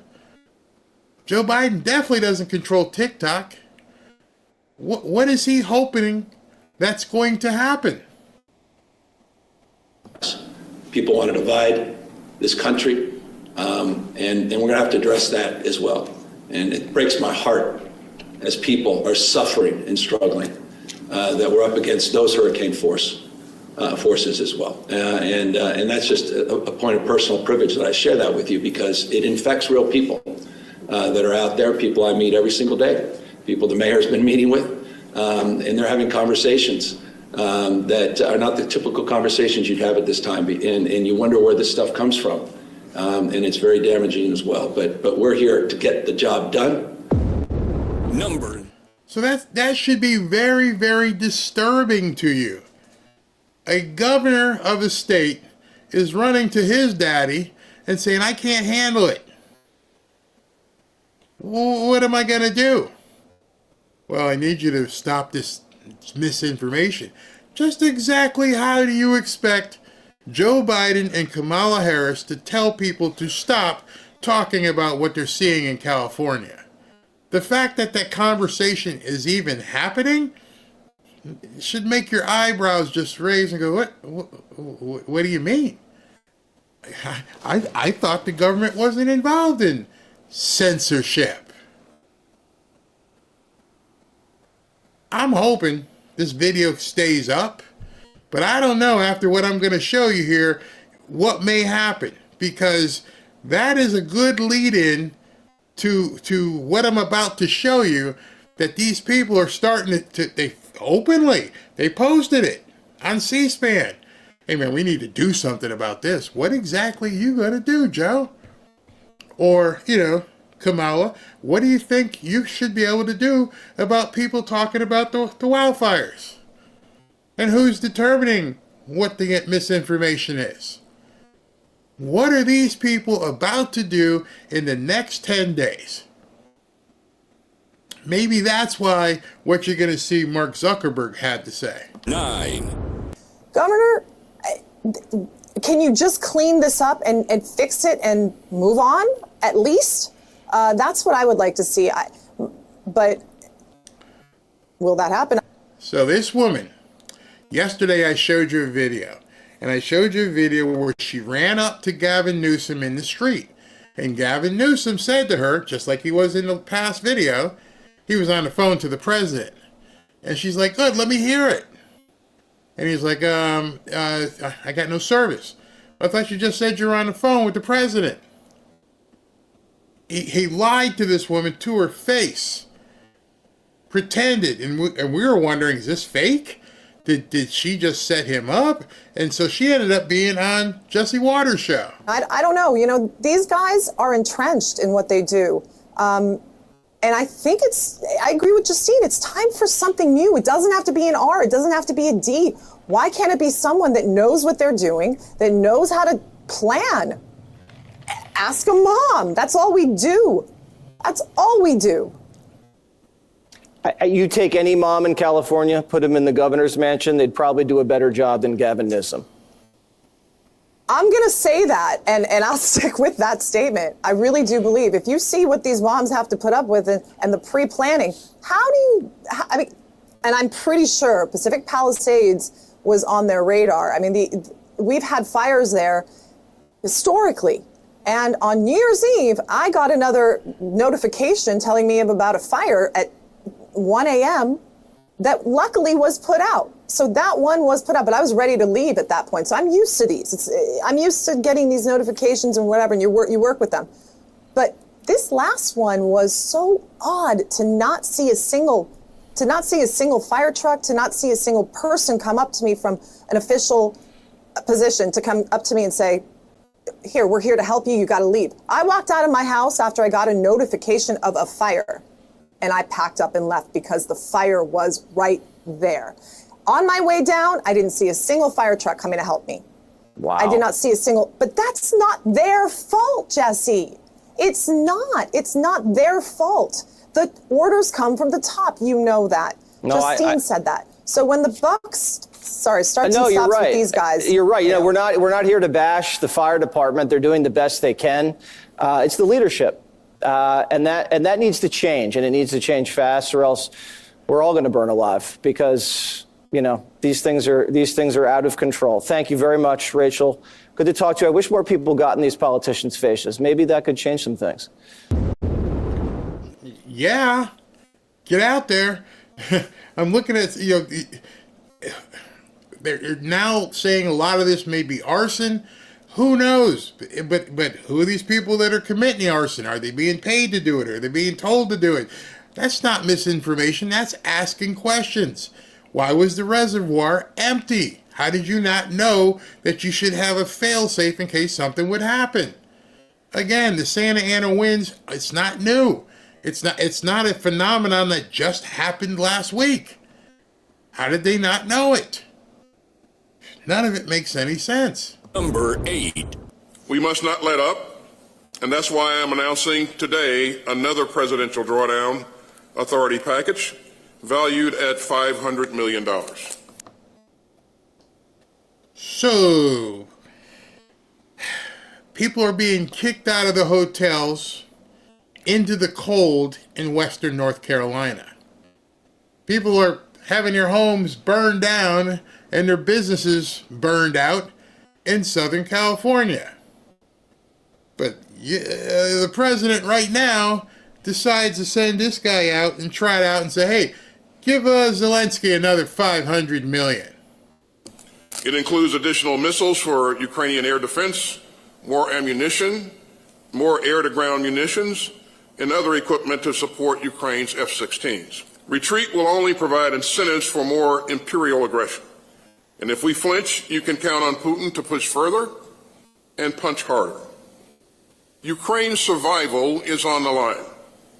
But so is the security of Europe, the United States, and the world. Number 7. How about the survival of the people in North Carolina? How about the survival of the people in California? Your government right now hates you. That was from today. That wasn't from last week. That is from today. They are shipping another $500 million out the door. with 10 days before Trump. You're telling me you couldn't wait to send another $500 million out. There's something really wrong with what's going on in this country. I think you know that. I'm not telling you anything you don't know. I'm just letting you know it's still happening. It's disgusting. You want to see somebody that responds to... Let me rewind. I kind of told you guys about this yesterday. Let me get to the point where you guys can hear this. So what you're about to see is a fire battalion chief in LA, and it's a pat. I can't discern which way things are swinging.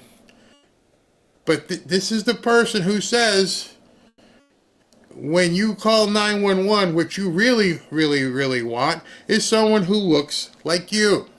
Of Europe, the United States, and the world. Number 7.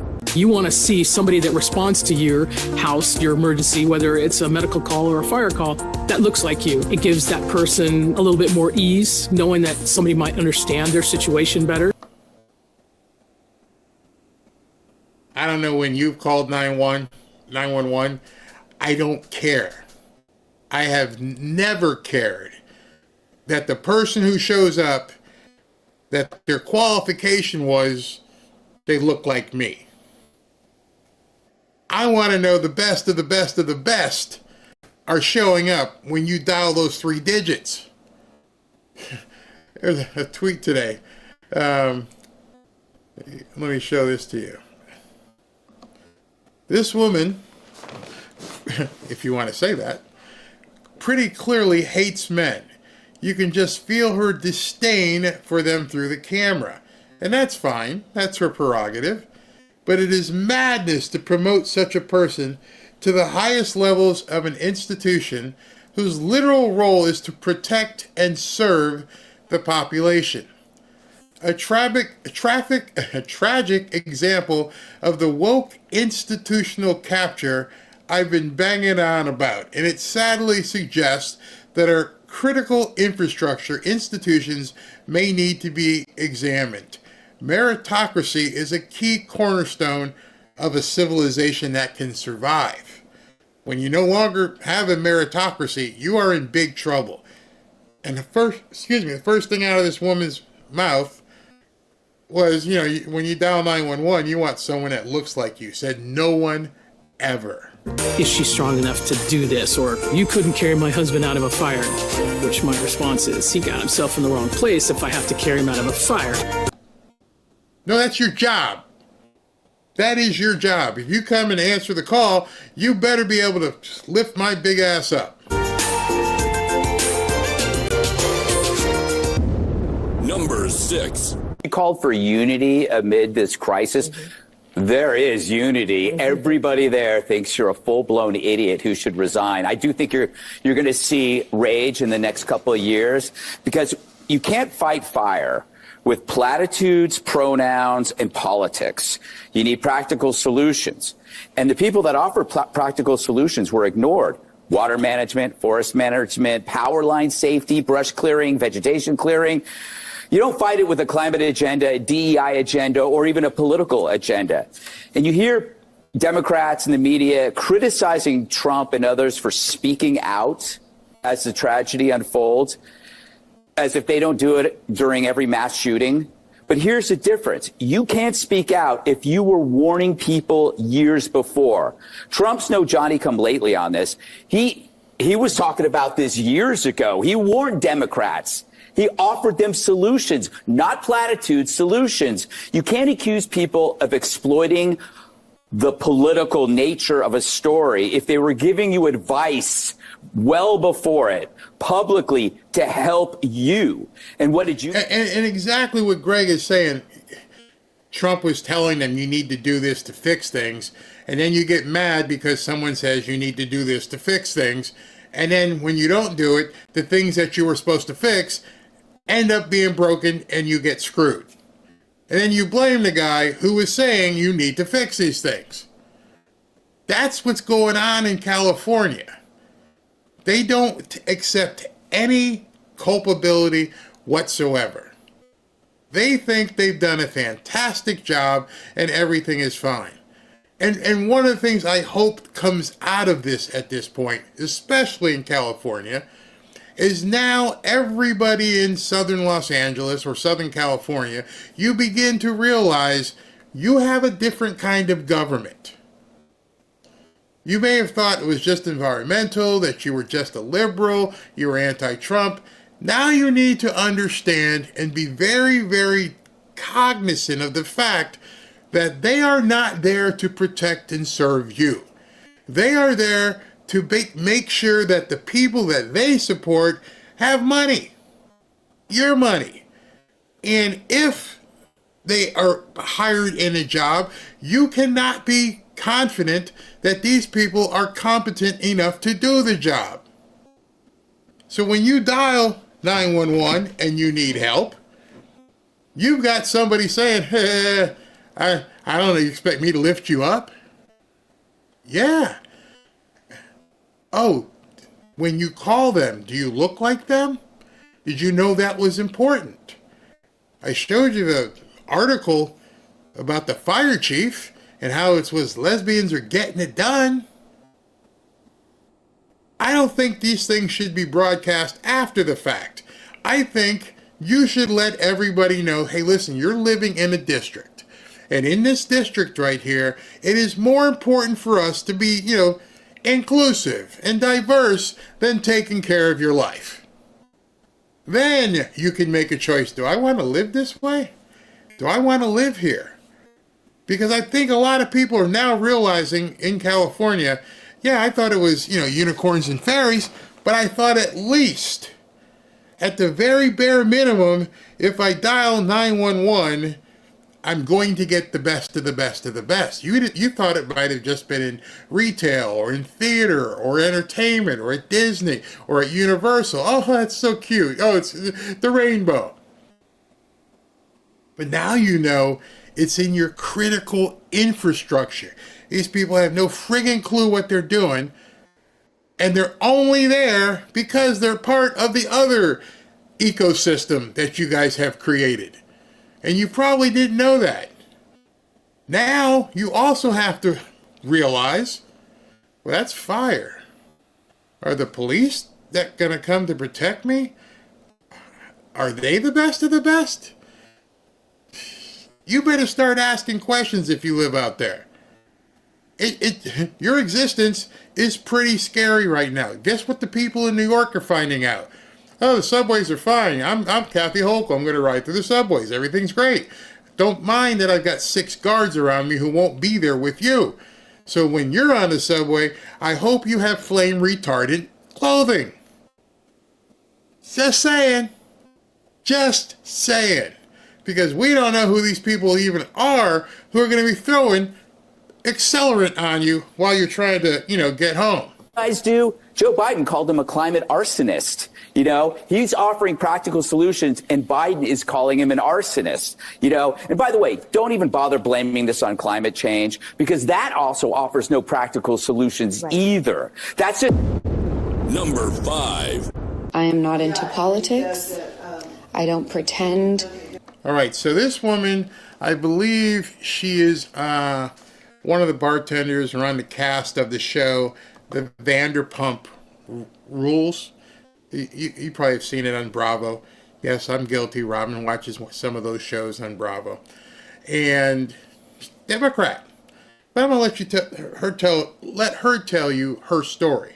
That I know everything there is to know. I do my best to do my research. But at the end of the day, again, I can honestly say I don't know much, and I don't insert myself in conversations that I have no business being in. What I do know is I have a brain. I know that comes as a shock to some of you.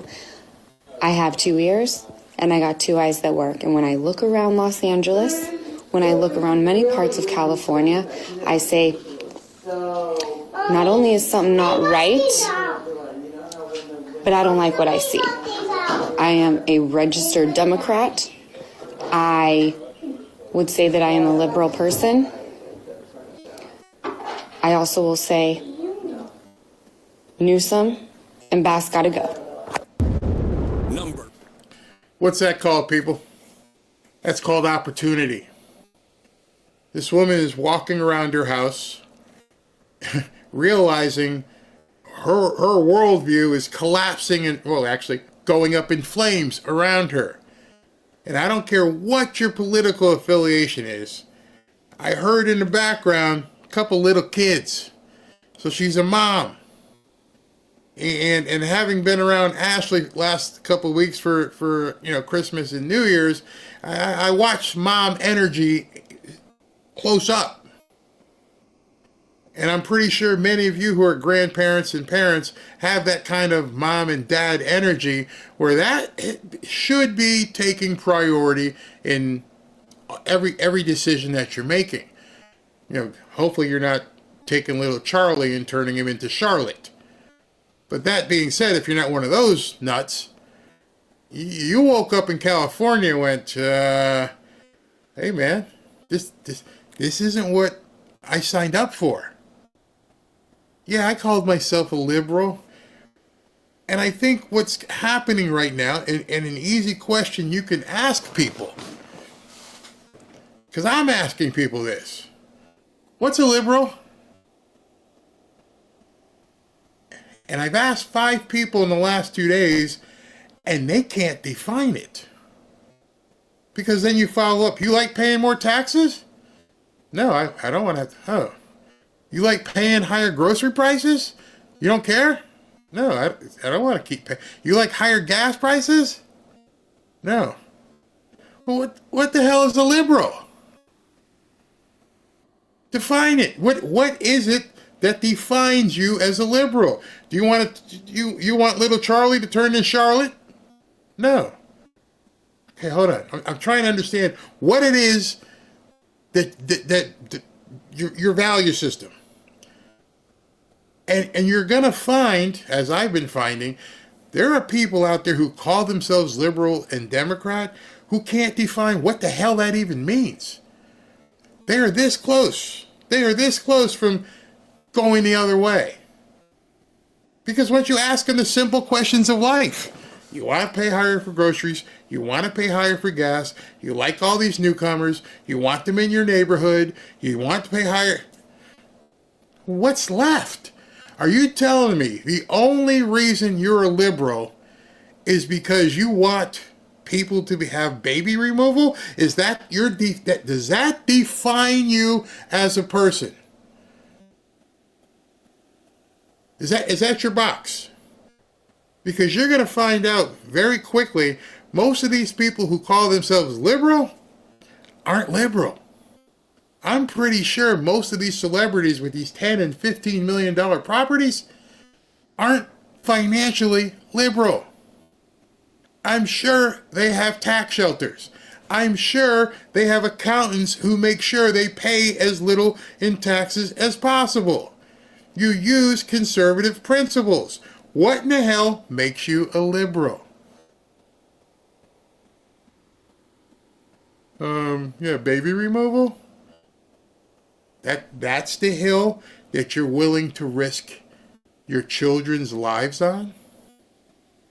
That's the hill if your houses, people are burning down and you can say, I live here because I'm liberal, and you're willing to endure all this? Interesting. 4. So it was a total systems collapse from the idea of not spending money on irrigation, storage, water, fire prevention, and forest management, a viable insurance industry, a DEI hierarchy. You put it all together, and it's something like a DEI, Green New Deal, hydrogen bomb. Gavin Newsom was fiddling. He's almost Nero Newsom. And this has been something that is just unimaginable, this systems breakdown. And to finish, what we're seeing in California is a state with 40 million people. And yet the people who run it feel that it should return to a 19th century pastoral condition.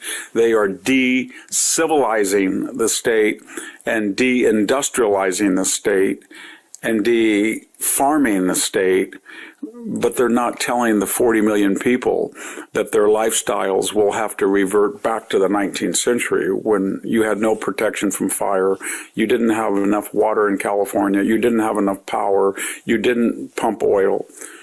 So we are deliberately making these decisions not to develop energy, not to develop a timber industry, not to protect the insurance industry, not to protect houses and property. And we're doing it in almost a purely nihilistic fashion. And this is Victor David Hanson. Brilliant man. Brilliant man. And he is outlining the problem with liberalism. Karen Bass should resign. She came to the airport back from Africa. She had nothing to say. She was confronted at the airport. Why were you in Africa? Why did you cut the fire department? They cut the fire department by almost $18 million. They gave fire protective equipment to Ukraine's first responders. And she had nothing to say. She had nothing to say because she couldn't say anything. I don't want to be too pessimistic or bleak tonight, but this is one of the most alarming symptoms of a society gone mad. And if this continues, and if this were to spread to other states, we would become a third world country if we're not in parts already. I want you to understand something. Everybody, well, not everybody, many people knew about the $17 million cut. But today, something else got revealed. She wasn't done. LA Mayor Karen Bass had called for $49 million in additional cuts to the fire department 1 week before the fires came out. It would have shut down 16 fire stations. $49 million more dollars. She wanted to cut a total of, $66 million from the fire budget. California, we deserve better leaders. The revelation was made by, a foreign newspaper because the local newspapers wouldn't cover it. The Daily Mail, who obtained a leaked internal memo. The LA Fire Department is still going through a 24-25 $48.8 million budget reduction exercise with the city attorney's office, the document read. The only way to provide a cost savings would be to close as many as 16 fire stations. This equates to at least one fire station per city council district. So the people in California are now realizing you're really lucky. People are like, look, yeah, you're lucky because she wanted to make it worse. As bad as it is now, you could have been without 16 other fire stations. She wanted to close even more. Now, when people start digging into this, they're going to well, what in the hell was she going to do with the money? Oh, I can tell you where it was going. Remember, she makes $250,000. The fire chief makes $445,000, and the other DEI person who does the water bills, she does $750,000. California, you're in big trouble. Number 3. I think we have to understand what are the emotional undercurrents of the country that make people so angry about this stuff. And I think it's something a little different, which is that people feel so profoundly undefended right now against this. And I think people... This he's talking about is Trump. So Boy Wonder here is on MSNBC, and he's trying to say, what do? We don't know what we're going to do. Trump's coming in office. And we got no leadership. It may be wrong to pick the proxy fight of Obama should not laugh at a joke. But I think we have to take seriously the emotion of feeling undefended. Susan's point about there being a kind of leaderless opposition to what people are saying is a fascist movement. And the sense of being undefended is true, is valid. You know, this administration rightly warned throughout the last year that Donald Trump represented the singular authoritarian threat to America. Again, this is from today, or maybe last night. And they're staying with that playbook. They're not giving it. The hardcore lefties are not giving up the playbook. They are sticking with it. Racist, Hitlerian, fascist.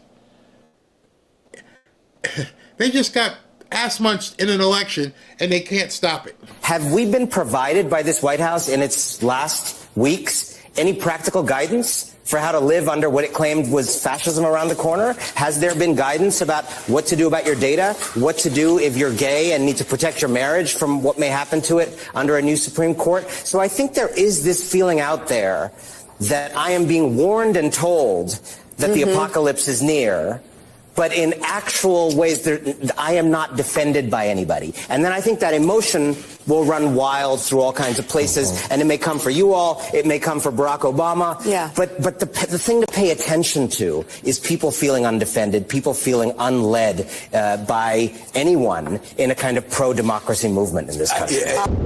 Number. Undefended. What are we going to do when they come for us and they do stuff with the Supreme Court and tell us we can't be married and who? They're gone. They have nothing. But now some people are beginning to realize we've been lied to.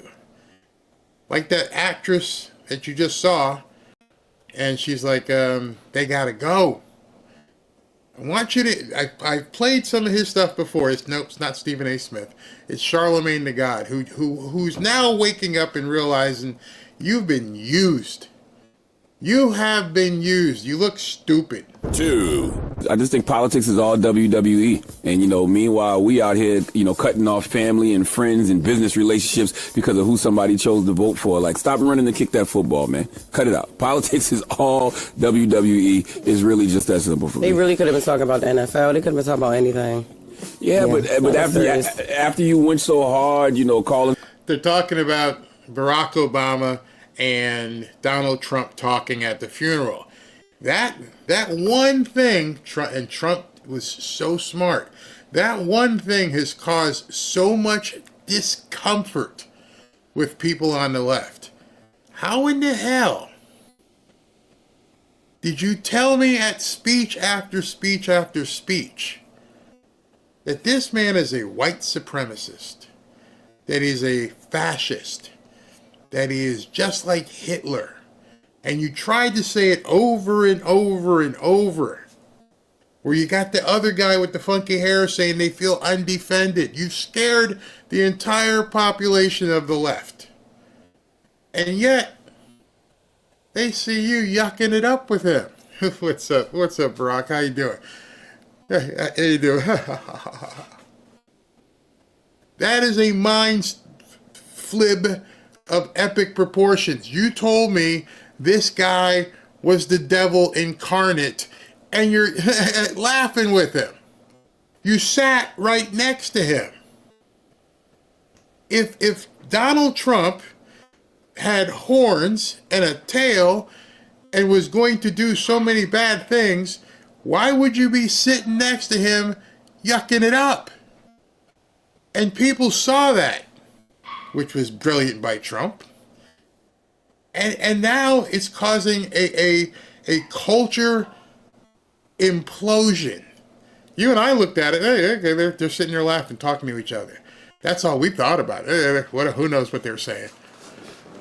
They saw it as the complete betrayal of everything you've been telling us. And I thought to myself, yeah, I could see that. I could see how you would feel completely betrayed, because the guy who you thought was basically Hitler is okay. And then Trump, what did he say today? Yeah, we get along. See, he's letting people know it was all BS. I'm sure that's why some of the news people don't cover it, because they don't want people knowing it was all a mirage, a complete illusion. It was all BS. Of course they talk. He's an ex-president.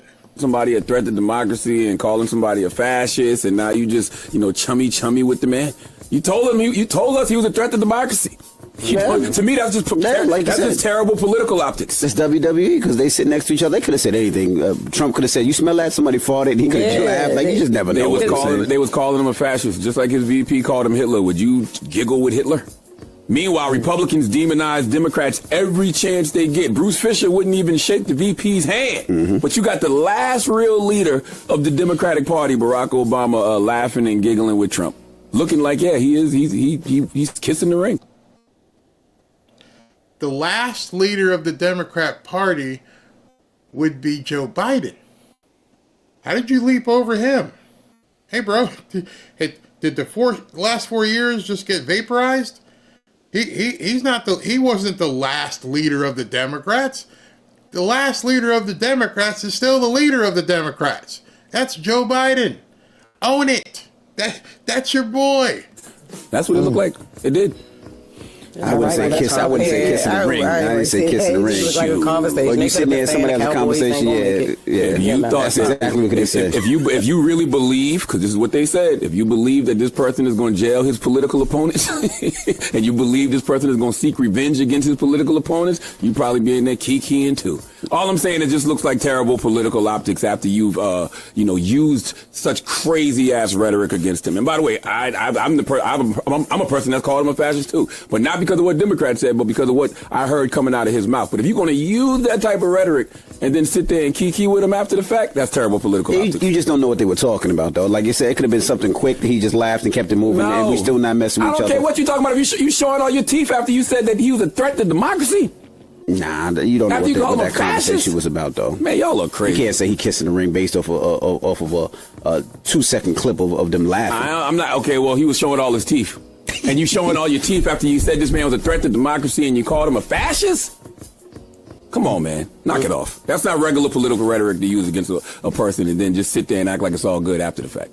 All right. Well, that is front page news. We'll see. I just don't know who they think they fooling. Like, what type of political theater is this they going to do today? Like, Trump isn't getting no damn sentence. No. What they going to really put the 47th president-elect of the United States of America in prison? You think he's going to get probation? No. Oh, please. They already said he's not. They said he's not putting him in prison. He's not going to ankle bracelet. That's my point. So what's the point of all of this? Like, what is even the point? Like, what is the point? See. A lot of people have to be asking themselves this question right now. What was the point of all of this? Again, this is opportunity to reach out to people because now they realize they've been completely lied to. Orange man bad. We got him this time, and he got nothing. We'll see at 9:30 what exactly happens. So, of course, this comes as he was found guilty of falsifying business records in connection to hush money payments made to adult film actress Stormy Daniels before the 2016 election. Again, the hearing is scheduled for 9:30 a.m. with inauguration with just 10 days away on January 20th. So bunch of political theater that's going to have cable news chatting about nothing all night long, distracting from actual real issues that's going on in the world. Come on, cut it out. Don't we love a distraction? All right, so that's what I'm saying. You're seeing between what's going on in California and the last election and Obama yucking it up, and they don't have any leaders. They're wandering around aimlessly. Everything that they've been told, they just realized, and I do mean everything. If you go down the list, Trump's not going to jail. He won the election. All the polls were BS. They lied to you about everything. Your entire worldview has been revealed and exposed to be fake. Everyone you believed in, every rally of Kamala's that you went to, every media that you tune into, you've just realized at this point, it's all a lie. And so when you meet somebody who's at their lowest point, because everything that they've seen has been a complete utter lie, that's where an opportunity is to step in and say, hey, you ready to discharge these Democrats? Because you might want to just get off that plantation. Finally, somebody in the chat had said, what's wrong with these black people? Because they've been lied to. Hook in the nose. It is a culture shock of epic proportions. So let me finish up here with a major culture shock. So I had to do a lot of bleeping in this next piece we're going to close out with. If you haven't seen it, this is Mark Zuckerberg. It broke the internet earlier. Mark Zuckerberg has come out firing. I don't know if this is part of the concession that Trump's talking about, but as you know, he said he's not going to do the fact checkers. A couple days ago, that came out in the news. We're not going to do fact checking, blah, blah, blah. Then he came out and said, we're no longer going to protect LGBTQ. You want to talk about them? Talk about them, which caused more implosion. Now he decides to fly into Texas and talk to Joe Rogan and put the Biden administration in crosshairs. And he lets everybody know without any equivocation what this administration has been doing. Now, remember the first cut. The first cut I showed you was Gavin Newsom running to the White House on a big screen on a Zoom call, talking to Joe Biden and Kamala Harris sitting there saying, we got to do something about this misinformation. Why did he do that? Because that's what they were accustomed to doing. They didn't think anything about it. They didn't realize, hey, Zuck's no longer with us. Zuck he's left the plantation. I'm sorry, I don't want to say that. That upsets some people. He has decided to go his own way. And he's no longer going to do Joe's bidding. But you could see by what Newsom was doing, he's used to that. Hey, Joe, yeah, you might want to go ahead and make that call. Well, who am I going to call? I can't call Elon. He's going to laugh at me. We'll call that dude Zuckerberg and tell him no more. Take him down. He's not listening. What do you mean? So right now, high-placed Democrat politicians are now realizing they're naked. You just saw Gavin Newsom complain to Joe Biden, do something, and shut this disinformation down. And now, they got no one to call. Just these people here. So wait till you hear this. For one. These people from the Biden administration would call up our team and scream at them and curse. And it's like these documents it's all kind of out there. Oh, did you record any of those phone calls? I don't think we but I think I want to listen. I mean, there are emails, the emails are published. It's all kind of out there. And they're like, and basically it just got to this point where we were like, no, we're not gonna take down things that are true. That's ridiculous. They wanted us to take down this meme of Leonardo DiCaprio looking at a TV talking about how 10 years from now or something, you're going to see an ad that says, okay, if you took a coach, you're eligible for, for this kind of payment, this sort of class action lawsuit type meme. And they're like, no, you have to take that down. And we just said, no, we're not going to take down humor and satire. We're not going to take down things that are true.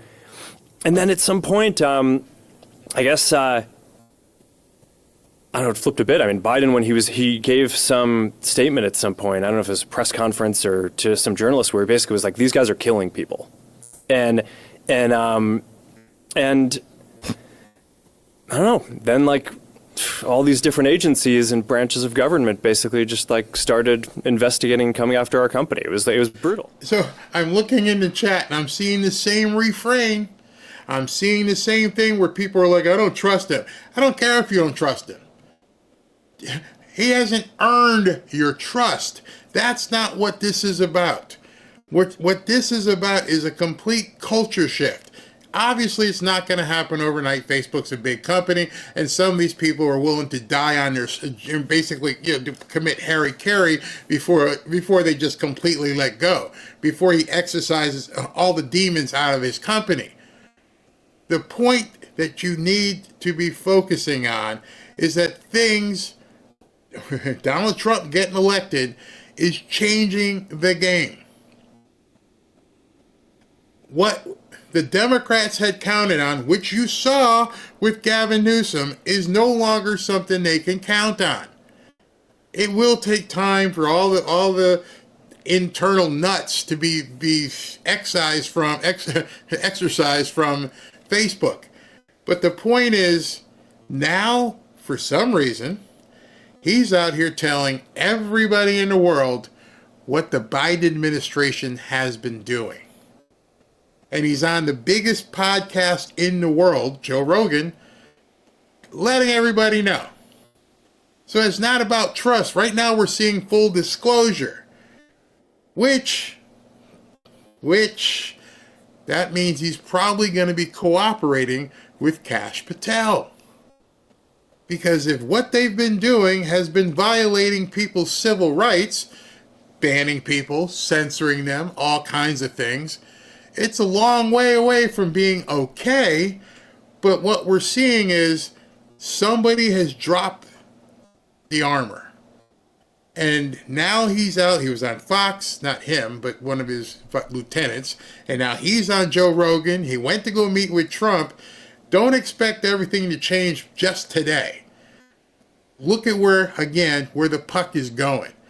The puck today is still a filthy network that, has done bad things to many conservatives, yours truly included. But I can see where things are going. There's no way this guy would be out here making a mea culpa and pointing fingers at the Biden administration directly, saying you coerced me, you forced me, you threatened me. So you got to listen before you, Zuckerberg, Facebook. Listen to what he's saying. He is saying that the Biden administration committed a crime. I hope forget your feelings about him. Imagine right now you're Kash Patel and Pam Bondi, and you've got the notepad out. What they do? They said you had to do this. Oh, so they knew they were lying to the American public about that thing, Oh, so okay, continue. I'm trying to bring you information to broaden your perspective, not acting as an advocate for Facebook and Mark Zuckerberg. Mark Zuckerberg may be out here trying to save his own ass at this point, and he's letting everybody know. It was brutal. Wow. So at the beginning, it kind of seemed like, okay, we should give a little bit of deference to the government and the health authorities on how we should play this. But when it went from, 2 weeks to flatten the curve to, in the beginning, it was like, okay, there aren't enough masks. Masks aren't that important. To then it's like, oh, no, you have to wear a mask. And, everything was shifting around. It just became very difficult to kind of follow. And this really hit the most extreme, I'd say, during the Biden administration when they were trying to roll out but I think that while they're trying to push that, I have to delete some things because this isn't a free world here. And so just some of the stuff he's saying could get you shut down over here because they're not there yet.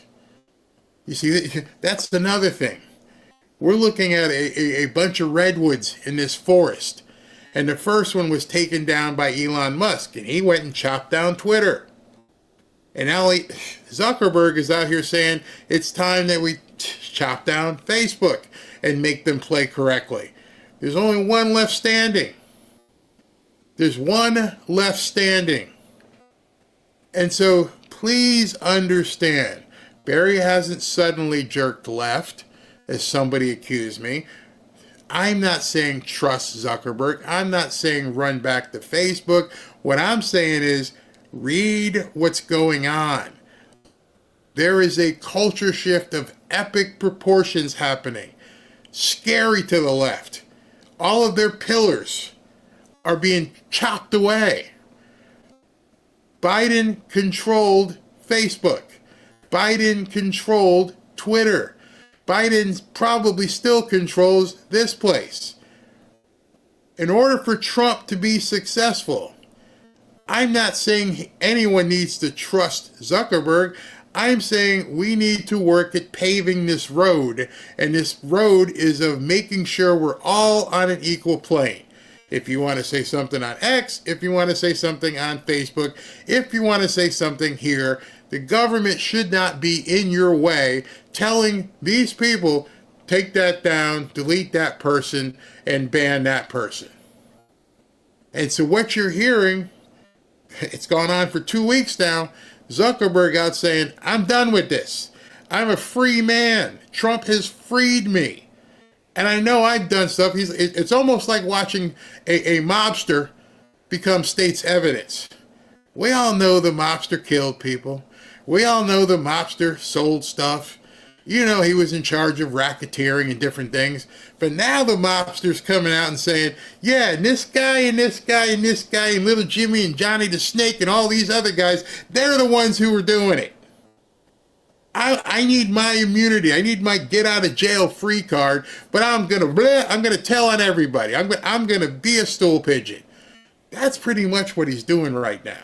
Program, they also tried to censor anyone who was basically arguing against it. And they pushed us super hard to take down things that were honestly were true, right? I mean, they basically pushed us and said, you know, anything that says that vaccines might have side effects, you basically need to take down.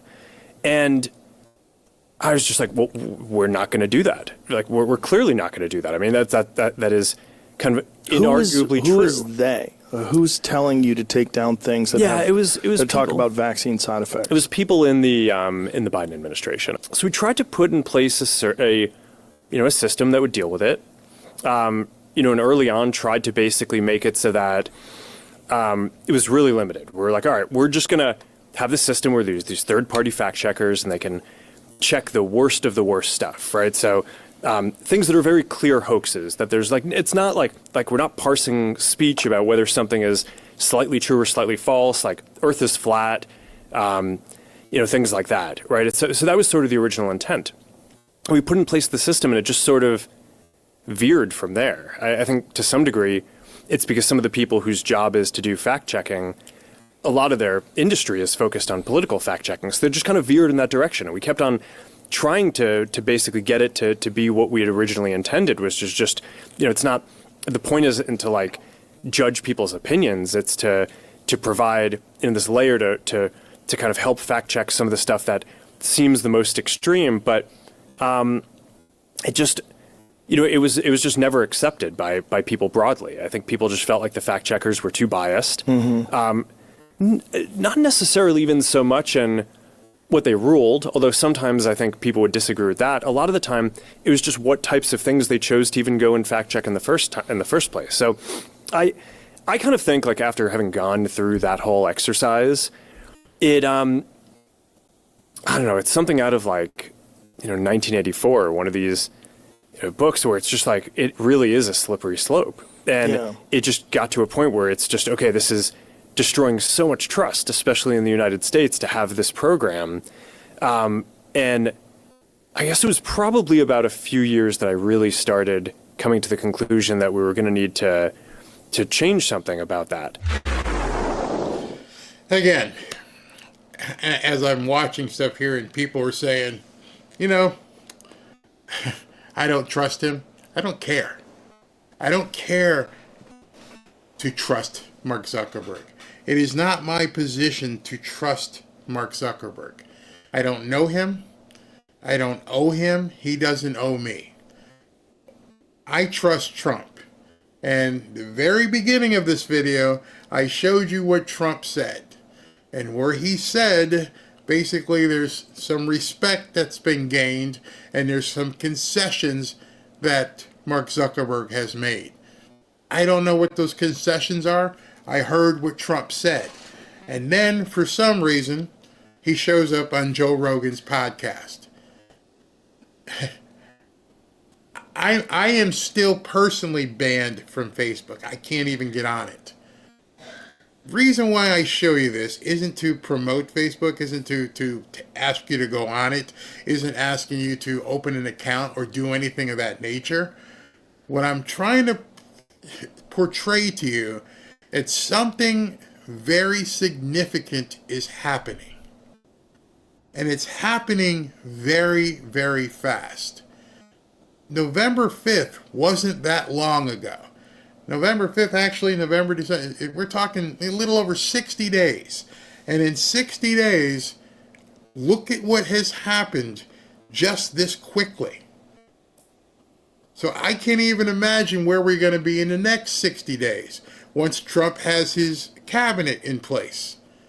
Once Biden is gone and he's departed the White House.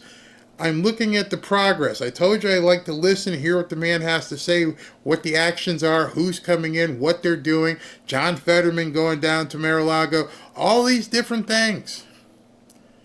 Today was a huge win, right?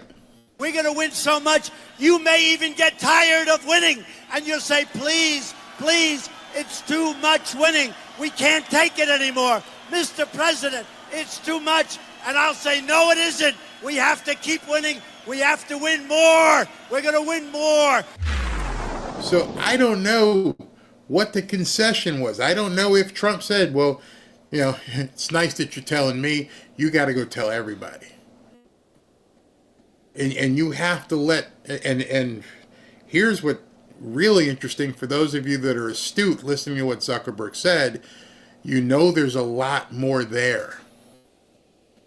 He obviously has a lot more to say to whoever he needs to say it to. That was very topical. Even if you notice, Joe Rogan was like, who's they? Who are they? We want names. He didn't name the names yet. Big picture. Big picture. Look, watch what's going on here.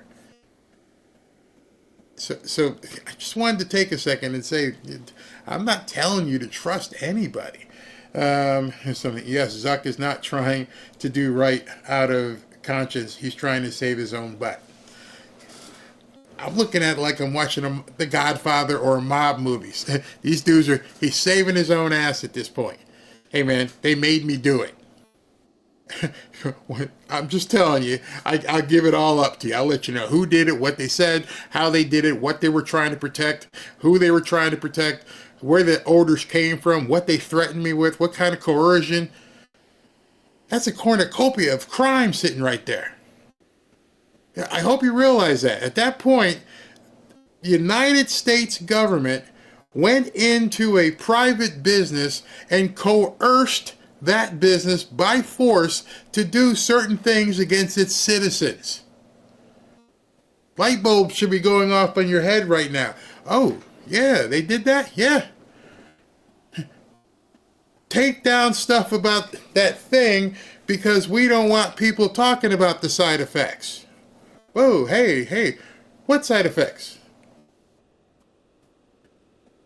Can you see where this could lead to? It could lead real deep into some people. My feeling, as I've told you, is to destroy the Democrat Party. Leave nothing. Destroy the Democrat Party, destroy the media. Zuckerberg's just a step in that. Once, so CNN, MSNBC was involved? Oh, yeah, okay. And they sent this letter to this person, and we're talking about a huge, huge case.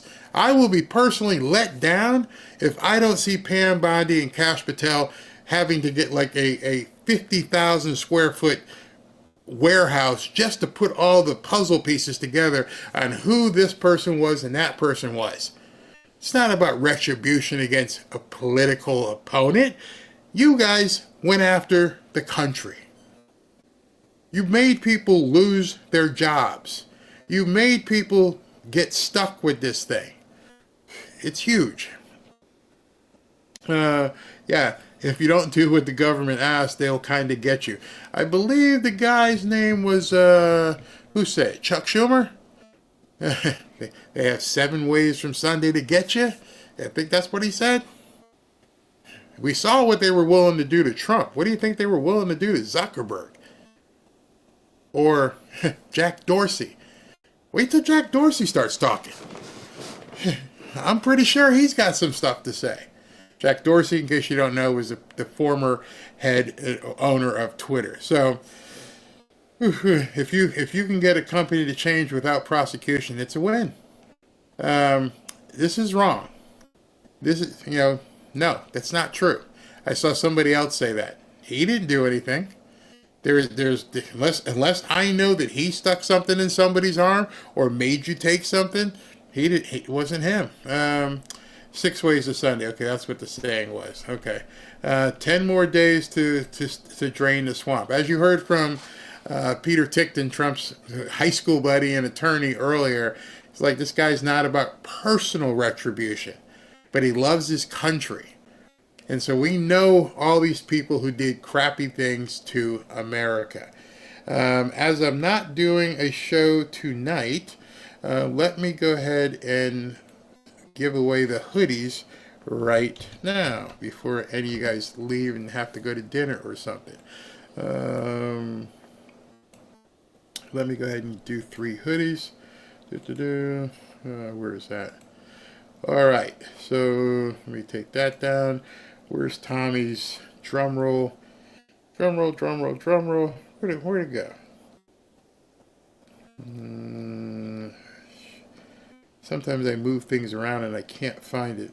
There it is. Okay, so let's go ahead and give away hoodie number 1.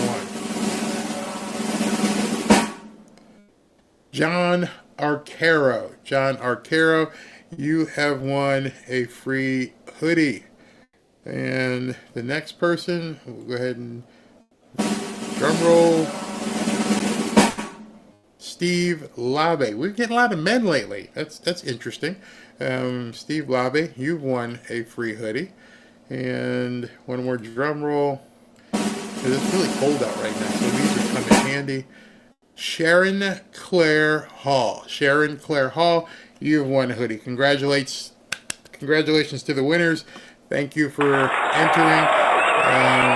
If you want to enter to win a hoodie, you've got to go to, here, let me get this, fanfareshop.org, and once there you can enter to win a hoodie.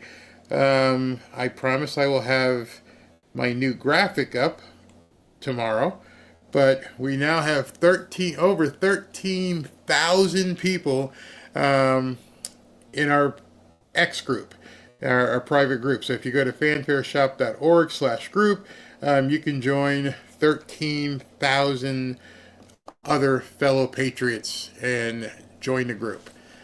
A lot of content in there. Lots and lots and lots and lots of content.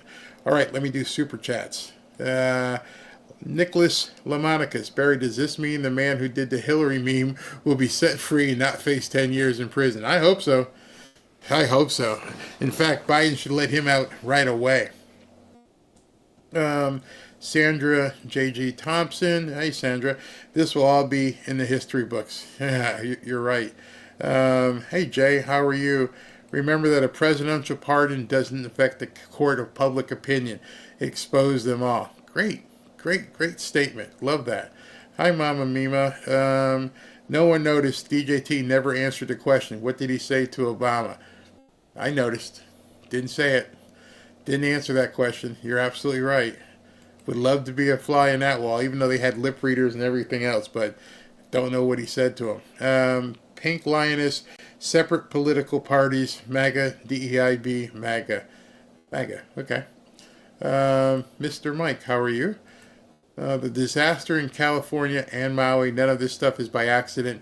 It's all planned sabotage by the Limnuts. God bless you, Barry, and all that you do. God bless you. Thank you very much for watching. Born on the 4th. Thank you. I've heard complaints about police not being summoned to direct traffic for those evacuating from the fires. Where's the leadership? Governor DeSantis always has his ducks in a row. Every single time. It's always, you always feel very, I remember, I think I told the story one time we had to evacuate because of a hurricane, and we were worried, like, hey, listen, the alarm's off on the house, there's no power, I don't know how long the generator would last, and we were coming home after we were told to come back, and the street light, you couldn't even drive down the street to get to our neighborhood because the police presence was amazing. So he did that really well. Donna D, I was on the toilet when I had a heart attack, but I guess it was my fault for being in the wrong place. Are you kidding? Are you okay? Or is that before? Oh man. Hope you're better. Born on the 4th. I just heard a story today from Glenn Beck podcast on November 7th, 1983, the M19 radical group bombed the north wing of the Capitol in the name of democracy. Guess who was affiliated? Your comment cut off. I'd love to know the answer to that. Barry, and this is from MomX3. Barry, I just want to thank you. I'm a simple-minded old lady, and you help me understand things. Been watching right before Trump rallies and the prayer nights. You are a blessing. Thank you. Thank you very much. I just try to let you guys see things from a perspective of making you think, not changing your mind. I'm not here to force you into a certain way or other. I'd like to just stimulate you to think, and then maybe even do some of your own research. And once you start doing that, that enlightenment will come through prayer and knowledge instead of just a feeling. And I'd love to inspire people to look at things more deeply. Mama Mima, I'm 20 miles. Where'd that go? Is that on the next page? Yeah. I'm 20 miles from the nearest fire and relieved that evacuation notice. My grandkids were terrified. Wow, there was no misinformation. It was all fact. Yeah, I just find it odd that he wanted to shut people up. Pretty crazy. And was comfortable saying that. From Kevin Strand, Newsom caused this by cutting budgets and not getting underbrush cleared. Biden comes to the LibNuts aid. What about Appalachia? 10 days. It will get help in 10 days. The fires, and this is from John, the fires in California are done by design. I hate to think that, but a lot of this is looking that way. Maga Mama, I pray you and Robin have a great date night. Thank you, Ashley and the mods, for another great show. Yeah, we're going to go to a seafood restaurant tonight. Deanne Hobbs, can you speak about Dems possibly pulling the 14th Amendment? No, they're done. They're done. It's over. At this point, there's nothing left. It's over. He will be inaugurated as long as he can get there safely. That's where we need to make sure. Maybe he should ask for volunteers to come down and secure everything. Sandy M. Barry Cunningham, will convicted felon go away once it's been appealed and dropped? Yes. Yes, he will not be a convicted felon. Michelle in Michigan, Trump could take Australia. It'd be easy. They don't have any guns. I've never been to Australia. I want to go there someday. So far away, though. Farthest I've ever been is I've been to Rome, towards Europe, and I've been to Hawaii. But that's about as far as I've gone. Glenda Cruz, I hope you and Robin have a wonderful night. Thank you very much. Larry, 1754, thank you very much. Barry, have a great evening with Robin. Snow Eagle, I voted for a convicted innocent man. Yes, indeed he is. Demon of Cybertron says, now that he's a convicted felon, he should switch from YMCA to Gangster's Paradise. That would be so funny. He's talking about a song. Tin Lee, you know the media already failed to stick the felon label on Trump, and the most trending on X right now is Trump 2028. Oh, really, is it? I'll have to check and see if that is the number one trend. Born on the 4th, again, the M19 group connection was Karen Bass. Oh, I knew she's a commie. Yeah, wow. Donna D. Ha ha ha, I was making fun of that firefighter. Oh, whew, I thought you had one. Like, oh, thank you. Linda Martinez, Zuckerberg is trying to get with some testosterone. Okay. You guys are funny. You guys are funny. All right, so you guys have a good evening. Congratulations to the winners. I'll see you tomorrow afternoon sometime. Thank you for tuning in. If you were here earlier, both shows. And just to let you guys know, what's going to happen is probably when we get back tonight and I have some free time, I'm going to cut up today and this one. And I'll probably have over the weekend 3 or 4, I call them adjunct videos, shorter 10, 12-minute videos for people who couldn't sit for 2 hours and 20 minutes. So if you see those pop up, then sometimes I'll add something to the beginning or the end as well. So if you feel free, check those out. Talk to you tomorrow.